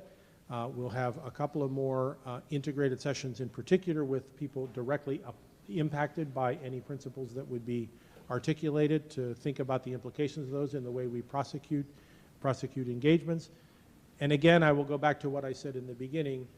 It's very important that we all think about this not just as what happens in an engagement. It's easy, necessary to think about decision-making in a conflict. It is just as important when we talk about AI to think about the implications for human power, human capacity, workforce development, and all of those implications in the backroom operation. And quite honestly, over a long time period, those may be more important than what happens in a decision in a conflict right now. So with that, I'm going to stop and open it up to my colleagues to provide input. So clarifying question. So your timeline is the end of this calendar year, roughly? Roughly. In other words, maybe. And what does it ultimately look like? It looks like a proposal from us, our thoughts for them, that is the DoD, to consider. Right. Its recommendations or ideas. How fully thought will it be? Right. Our hope, our expectation is that what we deliver would be, first of all, we'll answer the question, do we think you need new principles around AI? And if the answer is yes, here are the N things that you should consider incorporating into your ethical doctrine and ethical principles. Call those recommendations. And then a second set of recommendations that say, if you choose to proceed on those or not, here are some other recommendations on things that you should be doing around artificial intelligence. So you should be investing in provability, or investing in trustworthiness, or investing in ethical frameworks, et cetera. So, and our goal is to be able to have that debate with this group in October, and then essentially roll that out by the end of the year. Timeline. And you've already heard this feedback from me earlier, but many corporations have now been through this process, And it's very important that anything we do reference the good work, my bias, the good work of all the companies who have really thought this through and from a commercial context. Yeah, and I would just repeat what I said before. So I think both recognizing and benefiting from it, but also given the intertwining of what's happening in the commercial sector and the department, it's not clear that those things can be fundamentally separated from one another. So, other comments? Sure. I think it's really important to point out that autonomy and AI are somewhat related, but they are different. We have plenty of non-AI based autonomous systems that deliver lethal force, from air-to-air missiles, GPS bombs, landmines, all sorts of systems. And so when we think about AI and autonomy, it's not something new. And there are plenty of existing ethics and standards that the department has that govern the use of these autonomous systems. So I think it adds a new dimension, but it's really about how do we give decision makers better data to make better decisions with. And so anyway. I think you're absolutely right. And again, when I sort of talked about what we think is different, there's also conversation of what's the same. You know, an autonomous system is a system at which at some point somebody made a decision to deploy. Is it enough to think about, you know, is a 1 second delay relevant? Is a 10-second delay or a 10-minute or a 10-hour delay relevant? We think about that. And then the other question obviously is when I deploy an autonomous system, is it getting smarter over time? Is it changing over time? And how does that change the principles? So just building on that, I think it's important to consider AI and autonomy at rest and AI and autonomy in motion and how these support people. It's also important to think about what capabilities we can get from AI systems. So in addition to the principles, what is it used for? What capabilities do we have?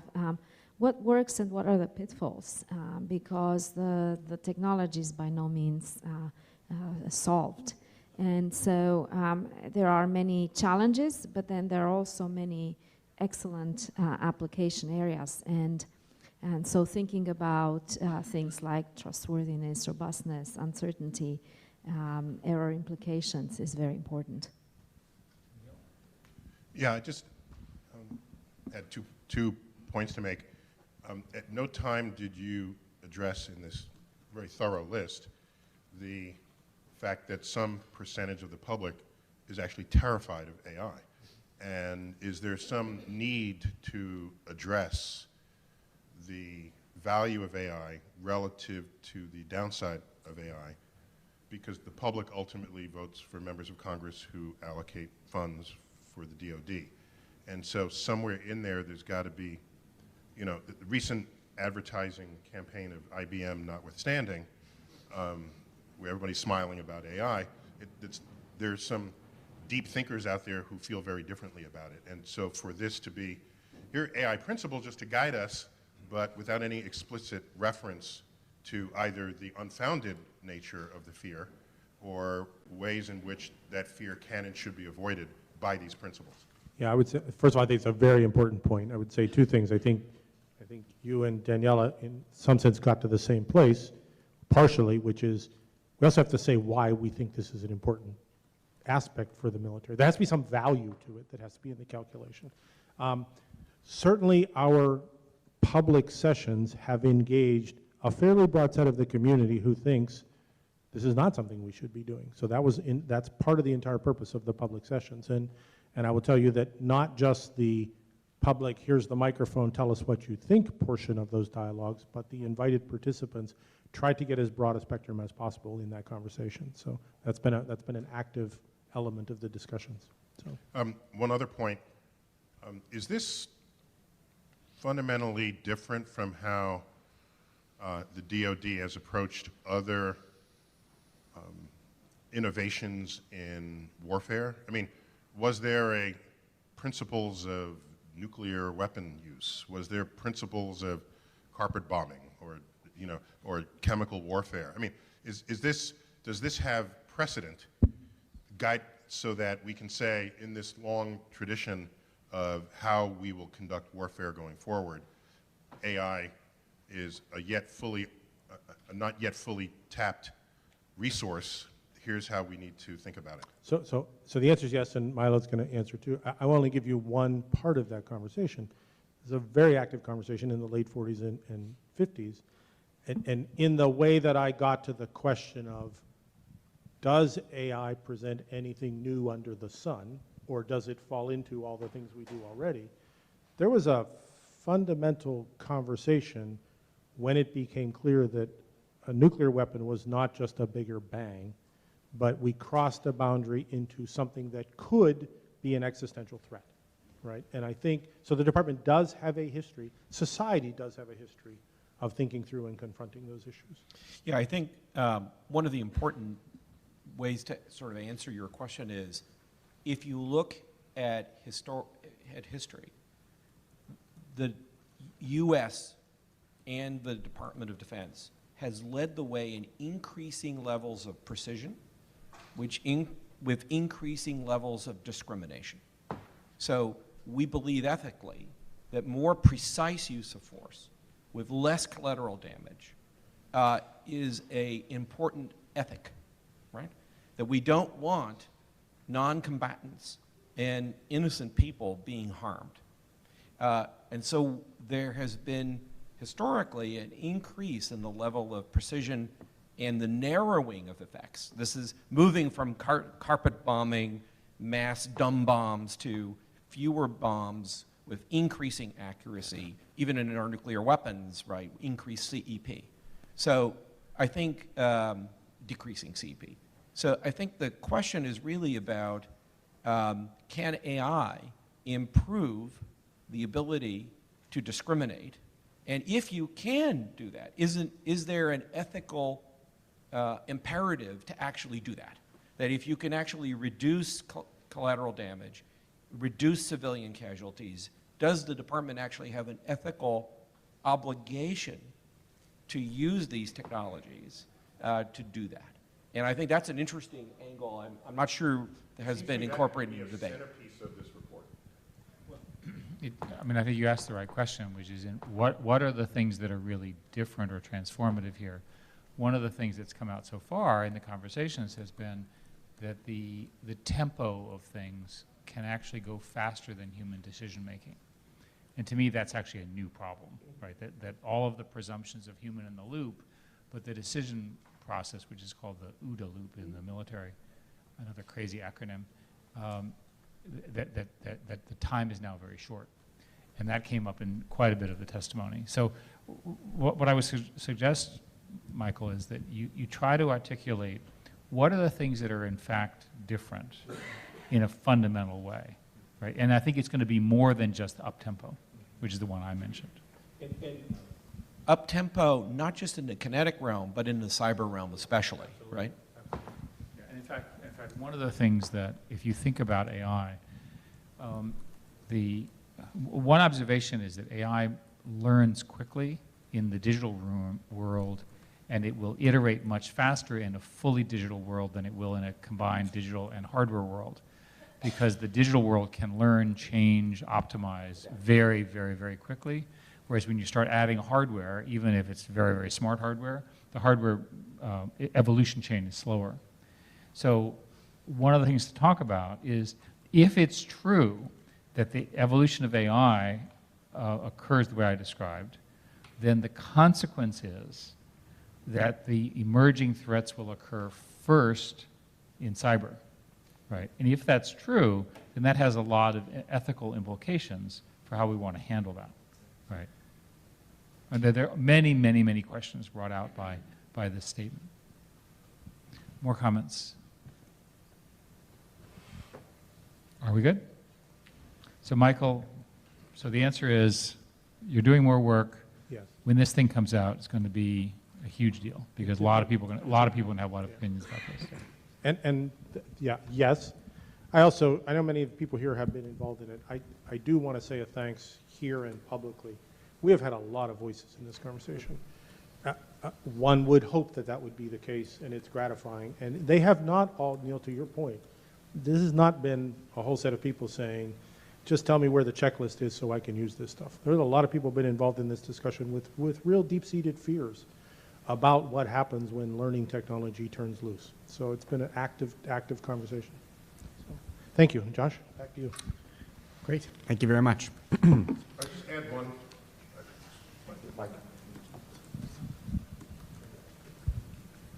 Sorry for my persistent storytelling references, but I'm reminded of, Ray Bradbury, who was the science fiction writer, who was asked by one of his fans, why do you keep writing about these dismal futures? Is this what you expect us all to walk into as time goes on? He said, no, I write about them so that you will know to avoid them. And I thought that was just a deep lesson from the world of storytelling.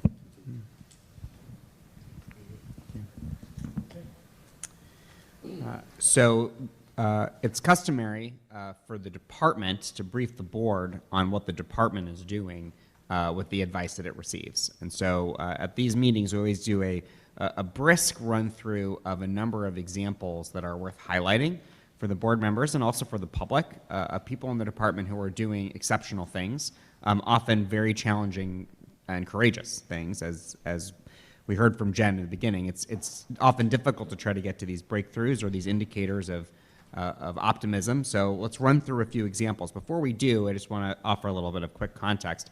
Federal advisory committees like the Defense Innovation Board provide advice, but they have no authority to implement. The information that's being provided are things that the department's doing that are related to, or in some cases, a direct result of the recommendations and reports that the board has done. And we always include these updates. And last, I just want everyone to know the next meeting of the board will be in Washington, D.C. on October 25th, as you heard Michael say, in terms of getting ready for what we hope will be the culmination of this year-long effort on the AI Principles Project, as well as other topics that you heard. Let me dive right in with a few of these selected highlights.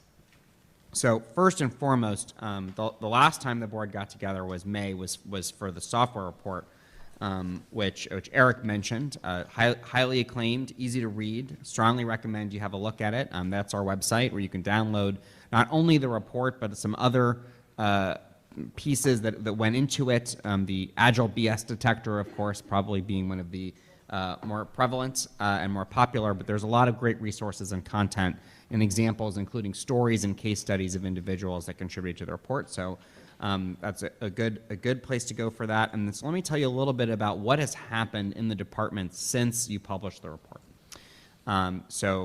Just for everyone, there were 10 primary recommendations, 26 total, but 10 primary recommendations. Each one is fairly detailed with a number of different sub-elements, and they generally fall into these 4 categories. First is really about changing the statutes, the processes, and the procedures for software. I think very much to the point that Jen made, software is not only something you buy, it's something that you do.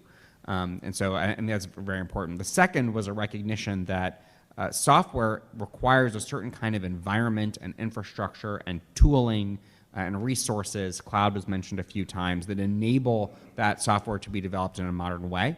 And so there was a number of recommendations in the report about what the department needs to do to enable either individuals or organizations or contractors outside the department to be able to deliver that software in a modern way.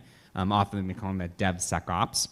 The third, and this just directly dovetails into what Jen was saying, the work that Jen and her committee has been doing, is to think about what the pathway is for that STEM talent, that digital talent, and the things the department needs to do to make that possible.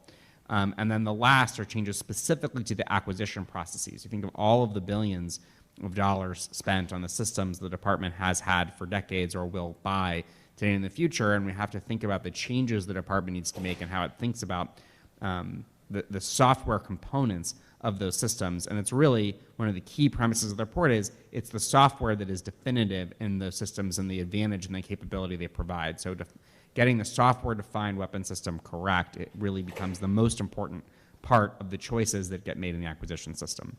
So the update is for all of those areas that you wrote about, the department has now identified a senior leader to be the champion of each of those efforts and each one has a working group and a fairly detailed plan for how they plan to move out and implement those things. And just for people that may not be familiar, that is quite unusual for a federal advisory committee board to go essentially have a extremely thoughtful, thorough, detailed, resourced plan for implementation within a few weeks of publishing documents. So something really, I think everyone's really proud of the work that was done, as Eric was saying. So let me get a little bit more specific about each one. So within each of those areas, we have Ellen Lord, who's the Undersecretary for Acquisition and Sustainment, the sponsor of the study, really the champion for the effort, delivering her implementation plan for this, as well as other recent studies on the subject. The Defense Science Board also recently wrote a report on software. There's some other groups as well. And so her team, led by Jeff Bowling, who we work really closely with, who wanted to be here today to deliver this presentation himself, far better than I would be able to, but Jeff wasn't able to make it. And so they are working through this plan, which they'll be briefing to Congress, I think, in about 2 weeks. We'll obviously be able to share that plan with you once that plan's been briefed to Congress and is approved and is public. Stacy Cummings, who's a senior leader in Ellen's organization, in Ms. Lord's organization, is responsible for that first and fourth lines of effort. And there's really 3 things I want to highlight about the effort that Stacy is leading. The first is the notion in the report of creating a new acquisition pathway specifically for software is being implemented right now. That's something the department has the authority to do. Congress in the recent NDA is offering the department additional authorities and more clear authorities, but it's really something that the department has the ability to do this. And so in their rewriting of the acquisition code, they are creating a special path for software design to streamline how people make decisions about the software that they buy and make it easier for them to make the right choices and to make them rapidly, to be able to work with organizations like DIU and others to do this right.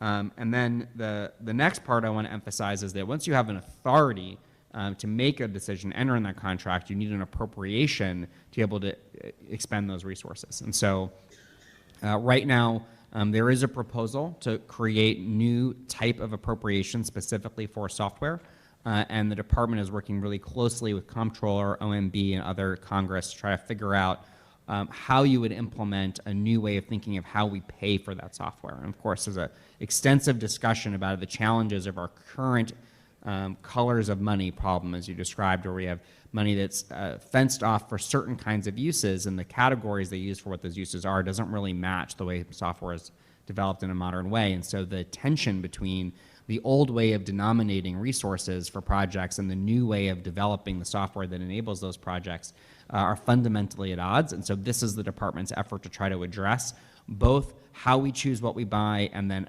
how we go about buying it. And then the last thing that Stacy's focusing on right away is a critical issue that came up in all of your discussions, which is IP and source code, which of course is part of the cybersecurity and zero trust conversation that you just had. And so the department's trying to really move forward on developing new law, regulation, and policy on how it treats IP to basically have a modern approach to having a balancing act between respecting the IP of the developers, but also being able to do the kind of inspection that it needs to do, the kind of integration it needs to do. So those are 3, I think, very significant projects that we're trying to get done quickly, and Ms. Cummings is leading that up. The next line of effort I wanted to mention is specifically enabling the environment that we talked about. And so Peter Ranks, who is the Deputy CIO for the Information Enterprise, one of the top leaders in the CIO organization for the whole department, is the lead for this. And what's exciting about Peter being in charge of this is that you should know a bit about his background. He was the person at the Central Intelligence Agency that moved the CIA into the cloud. So you can imagine there was some red tape involved with that transition. And so he's very experienced in figuring out organizationally, bureaucratically, and technically what has to happen to move a large organization that's very security conscious into an environment where they can be rapidly shipping code on classified systems. And so we're really thrilled that he's joined the department for a short time to lead us through here. And from him, the key thing they're looking for is ATO reciprocity. So we've had a number of leaders say that if there was one thing that they wanted to see changed, it is that every time you have a piece of software whether it's any of the 4 flavors of software that you described, whether it's custom to the department or it's purely commercial, needs to get an ATO every single time it's used. Each independent system, each independent organization, each governed by a different set of rules. That slows things down a lot. So if the department could just agree to recognize the authority to operate that's given to a system once and allow it to be, if not fully universal, at least used more than once, that could cut an enormous amount of time and expense out of these processes. And so that is a big deal. And then last, building on what Jen was talking about, we have a whole line of effort and a cross-department-wide working group on trying to figure out how to address these talent management issues that Eric emphasized. And the goal here for this group is to deliver a software workforce strategy. And so they'll be working, I hope, sort of directly with you, Jen, to figure out how to connect all these things. Of course, there's many dimensions of the technical talent we need that are not software specific, but whether you're talking about the future battle network or you're talking about AI and ML, they're all software systems at some level. You have to have the software talent to do any of those things. So any questions about SWAP updates from our top leaders? Great. Awesome. Congratulations. So next, let me talk a little bit about recommendation number 1 from the board. This is 2.5 years old now, the increased workforce innovation capacity. So great story. There were 4 junior officers, but pretty much as junior as you can be as an officer in the Navy, who had some strong views about how they felt the choices were being made in terms of who gets to do which jobs in the Navy, directly responsive to the points that Jen raised. And so they had enough coding talent on their own. They were able to write their own algorithm and got permission from the Navy to use it as a test. And in that test, it outperformed all the existing human and machine systems the Navy has built. So it's pretty exciting to show both what can happen when you give a little bit of permission and authority and room to run to a group of sailors that want to make a difference and have a little bit of coding talent, but then the implications, if it gets fully implemented, even at partial scale, could be a significant problem, a significant solution to the problem, at least in Navy, of trying to figure out how to get the right people with the right skills and the right jobs. At the same time, looking at the problem not in terms of the talent in uniform, but the talent in the civilian workforce, Defense Digital Service, with which the Defense Innovation Board, of course, works very closely, has developed a new program called CHAS, Civilian Hiring as a Service, to try to make it very, very easy to bring technical talent into the department. Many of you probably know that the average time from being recruited for a position in the federal government to being able to actually show up at work is 186 days. It's not something that anyone should be particularly proud of. And so the idea of both trying to figure out how to proactively look for the right talent, not to passively wait for an application on USA Jobs, and then to make that process of getting that person onboarded rapidly is a key enabler for trying to get the talent that we need. And DDS is working with a number of recruiting companies to try to solve that problem. Another sort of core premise of some of the words initial writing that gets, I think, marbled through all the things you've written in the SOF report in particular is the notion that computer science should be a core competency of the department. And you heard Jen and others mention Kessel Run a few times. Kessel Run's not the only place in the department where people in uniform and the civilians and contractors are able to apply DevSecOps and ship code, but it's certainly one that we feel very close to. We wanted to point out that there are some others that have equally colorful names drawn from science fiction and film. I know that will appeal to you, Neil. And one of them is called Kobayashi Maru, to make sure that there's not a Star Wars exclusive chokehold on catchy names. And the other is called Bespin. And so we see, particularly in the space enterprise and the training enterprise, some really promising things going on with rapid software development. And it's not on the slide, but I'll just mention it as well. Another example of this is JSOC, which also has created their own dev environment and is able to ship code to service members right away. And I think what we see that's really promising is something that Milo and Eric used to talk about, which is the virtues of competition. And so what we've seen is that Kessel Run, Kobayashi Maru, Bespin, JSOC, these organizations are now competing with each other to see who can ship code faster and get a application from a whiteboard, brainstorming with users into the field as early as possible. And so 78 days was the record, and then it was 62 days, and then one got 61 days, and I think I heard 58 days was the record, and then I got corrected a week later that now one was at 57 days. And so what you see is they're competing with each other to drive down the amount of time it takes to ship applications. And if that's not what you want to see, I don't know what would be. I mean, that is exactly what we want. And then, again, just drilling home in this ATO issue, I think it was a year and a half ago, several board members were just north of here at Beale Air Force Base interviewing some airmen about what they were trying to do with trying to build some software systems for their ISR mission. And one of them said, I wrote down the quote because it was quite catchy. And when asked what he needed to stay in the Air Force and to want to continue to do the work, he said, I don't need a raise, I just need an ATO. Which is to say he just wants to be able to field the systems that he's building and see people get to benefit from the work they're doing. And so the Air Force has really listened and they've moved forward with this, and so they're working on what they're calling a fast track authority to operate. Sometimes people call it ATO in a day. But they're really trying to shift the burden from a compliance checklist framework into how do we accredit the systems on which the software is built, and if we can trust the systems that was built on and we know the process was followed, the ATO should follow from that, and then there should be reciprocity for it. So this represents a real philosophical shift that the board presented on a number of occasions, and it is very promising, certainly something we hope other services will soon adopt. Eric, you'd mentioned the fundamental nature of AI and how much that has been an emphasis of the board. Two things I wanted to mention, because we have some representatives of the Joint AI Center in the audience and of course work very closely with them. They are already fielding one of their first algorithms. In this case, it's for their Humanitarian Assistance and Disaster Relief National Mission Initiative. They have several national mission initiatives to start. HADR is just one of them. And for this one, they already have developed some applications where they can take imagery from a natural disaster, whether it's here in California, where there have been many, or other places, and use that automated processing of algorithms to help first responders figure out how to understand and predict where a fire or a flood might be going and get to those people faster, respond faster, to try to save lives or save property. Obviously, a lot of applications of that kind of technology for processing and imaging faster, but it's pretty exciting to see that within even the first 6 months, the JAIC is able to bring some of those kinds of capabilities online. And then the Air Force also, in some ways following the example of the Army building its partnership with Carnegie Mellon, the Air Force has established a partnership for an AI accelerator at MIT. And so this is a great example of the kind of partnering between the leading thinkers and doers in the military working with academia to try to bring in those perspectives and strengthen the dynamism and the vibrancy and the diversity of thought and try to figure out how is the department going to embrace these new technologies in a way, as Michael was saying, that is ethical as well as it is advanced. Also, just another update on AI, we have had several meetings with the Army AI Task Force, which is part of the new Army Futures Command in Austin.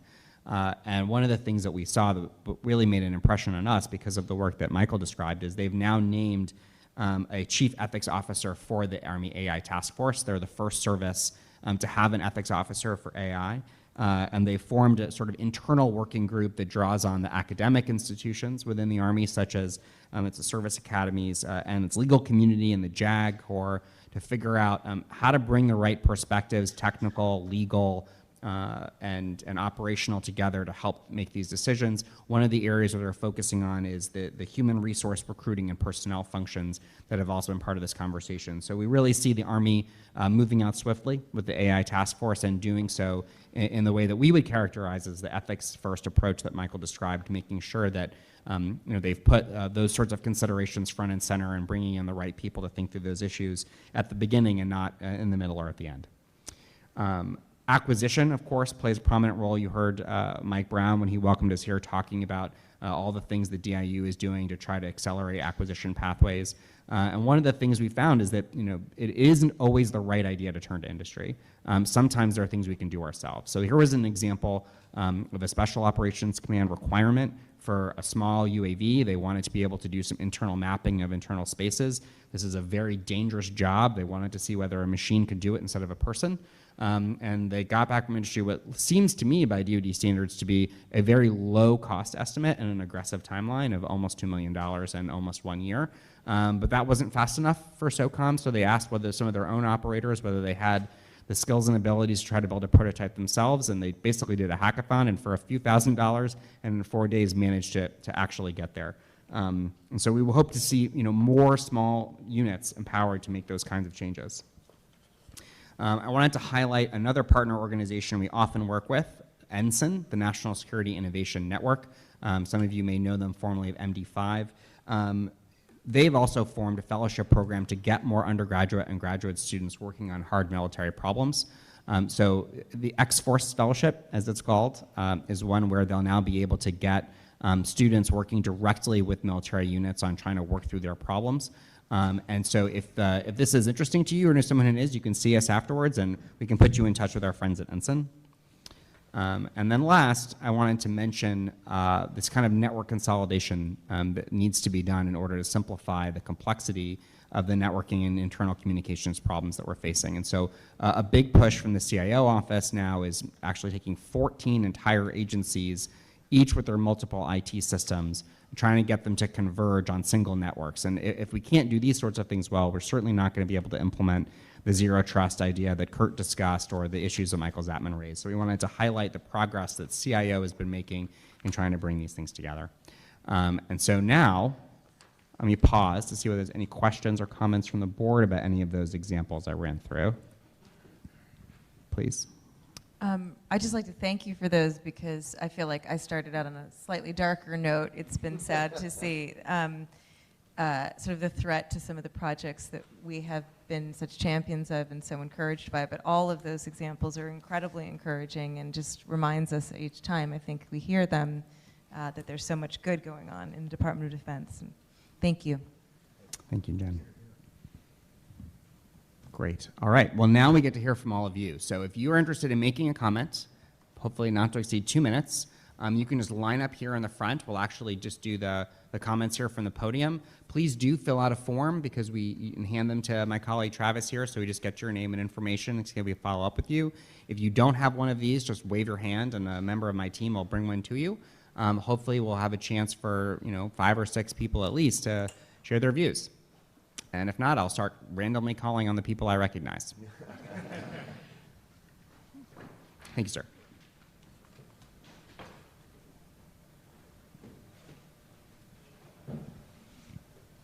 Hi, my name is Captain Rick Arthur, U.S. Navy. I just wanted to make a comment to Jen Palka. One recommendation I would make as far as the manpower solution could very well come out of the reserves. I feel like that's a much easier and flexible organization because they're not dealing with the operational requirements on a day-to-day basis.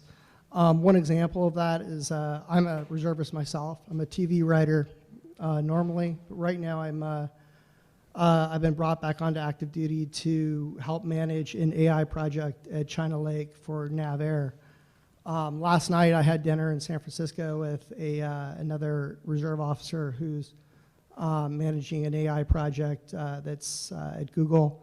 So there's a very big and diverse group in the reserves that active duty and technology can call on. What I would do on your side to encourage the reserves is to look at ways to make it easier to assess people in Silicon Valley into the reserves, similar to what's been going on in the civilian side. That's it. I wanted to say, Josh, 2 weeks ago I went to the Jake Fires and Maneuver AI conference. It was very good. Thank you. Okay, thank you.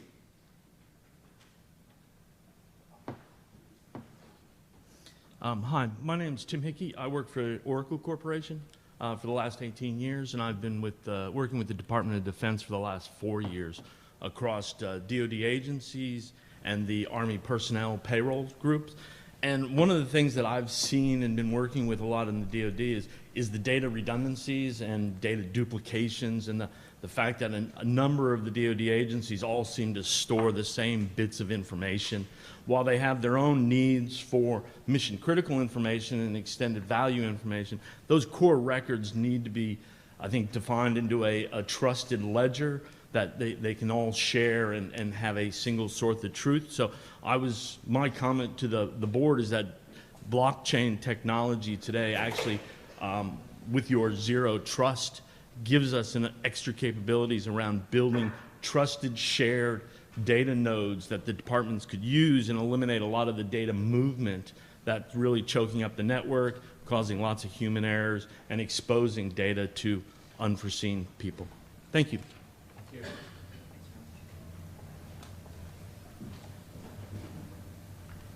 Hello, I'm Joey. I'm a captain in the Air Force. Been at AFWorks for about a couple of years now. And one of the things I wanted to highlight was regarding to the network to C3 piece.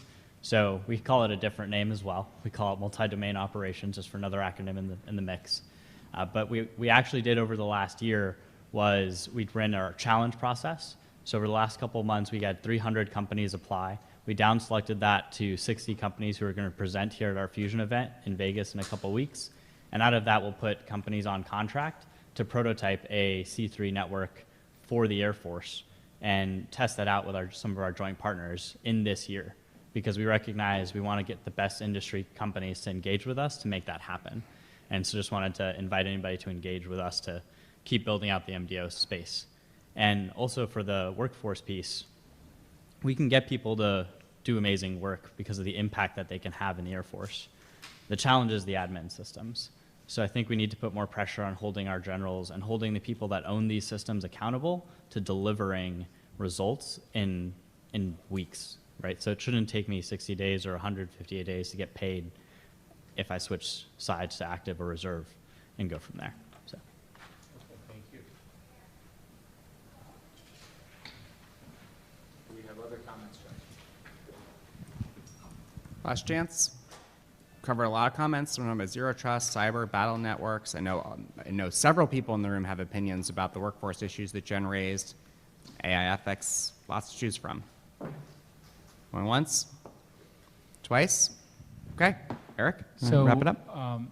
I wanted to mention that I think we're having a reception later today with a group. It's called Vets in Tech. Is that correct? And we have some representatives in the room. I don't think I can overstate the importance of the links between the veterans and the service that they're providing in the tech industry.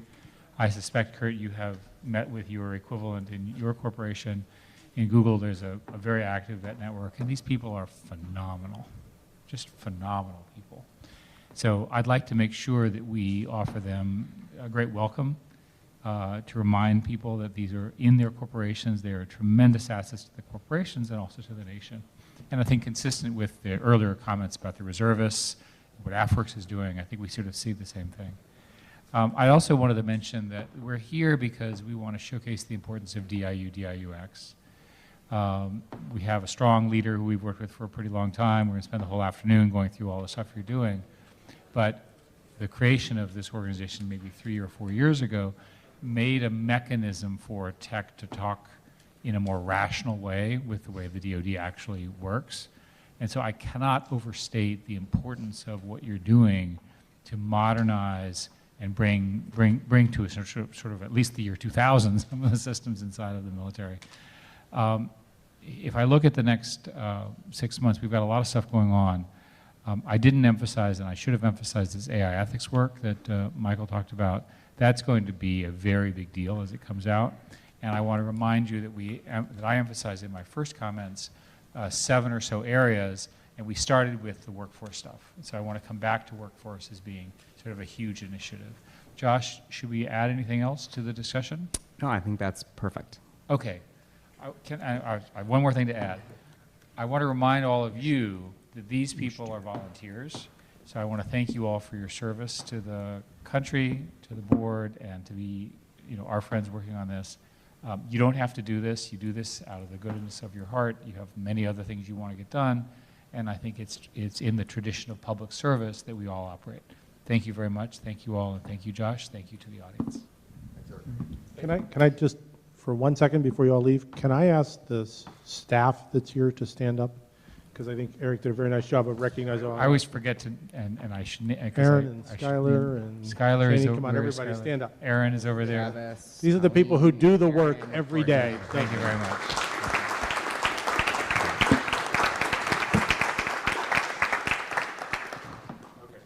Okay. Thank you all.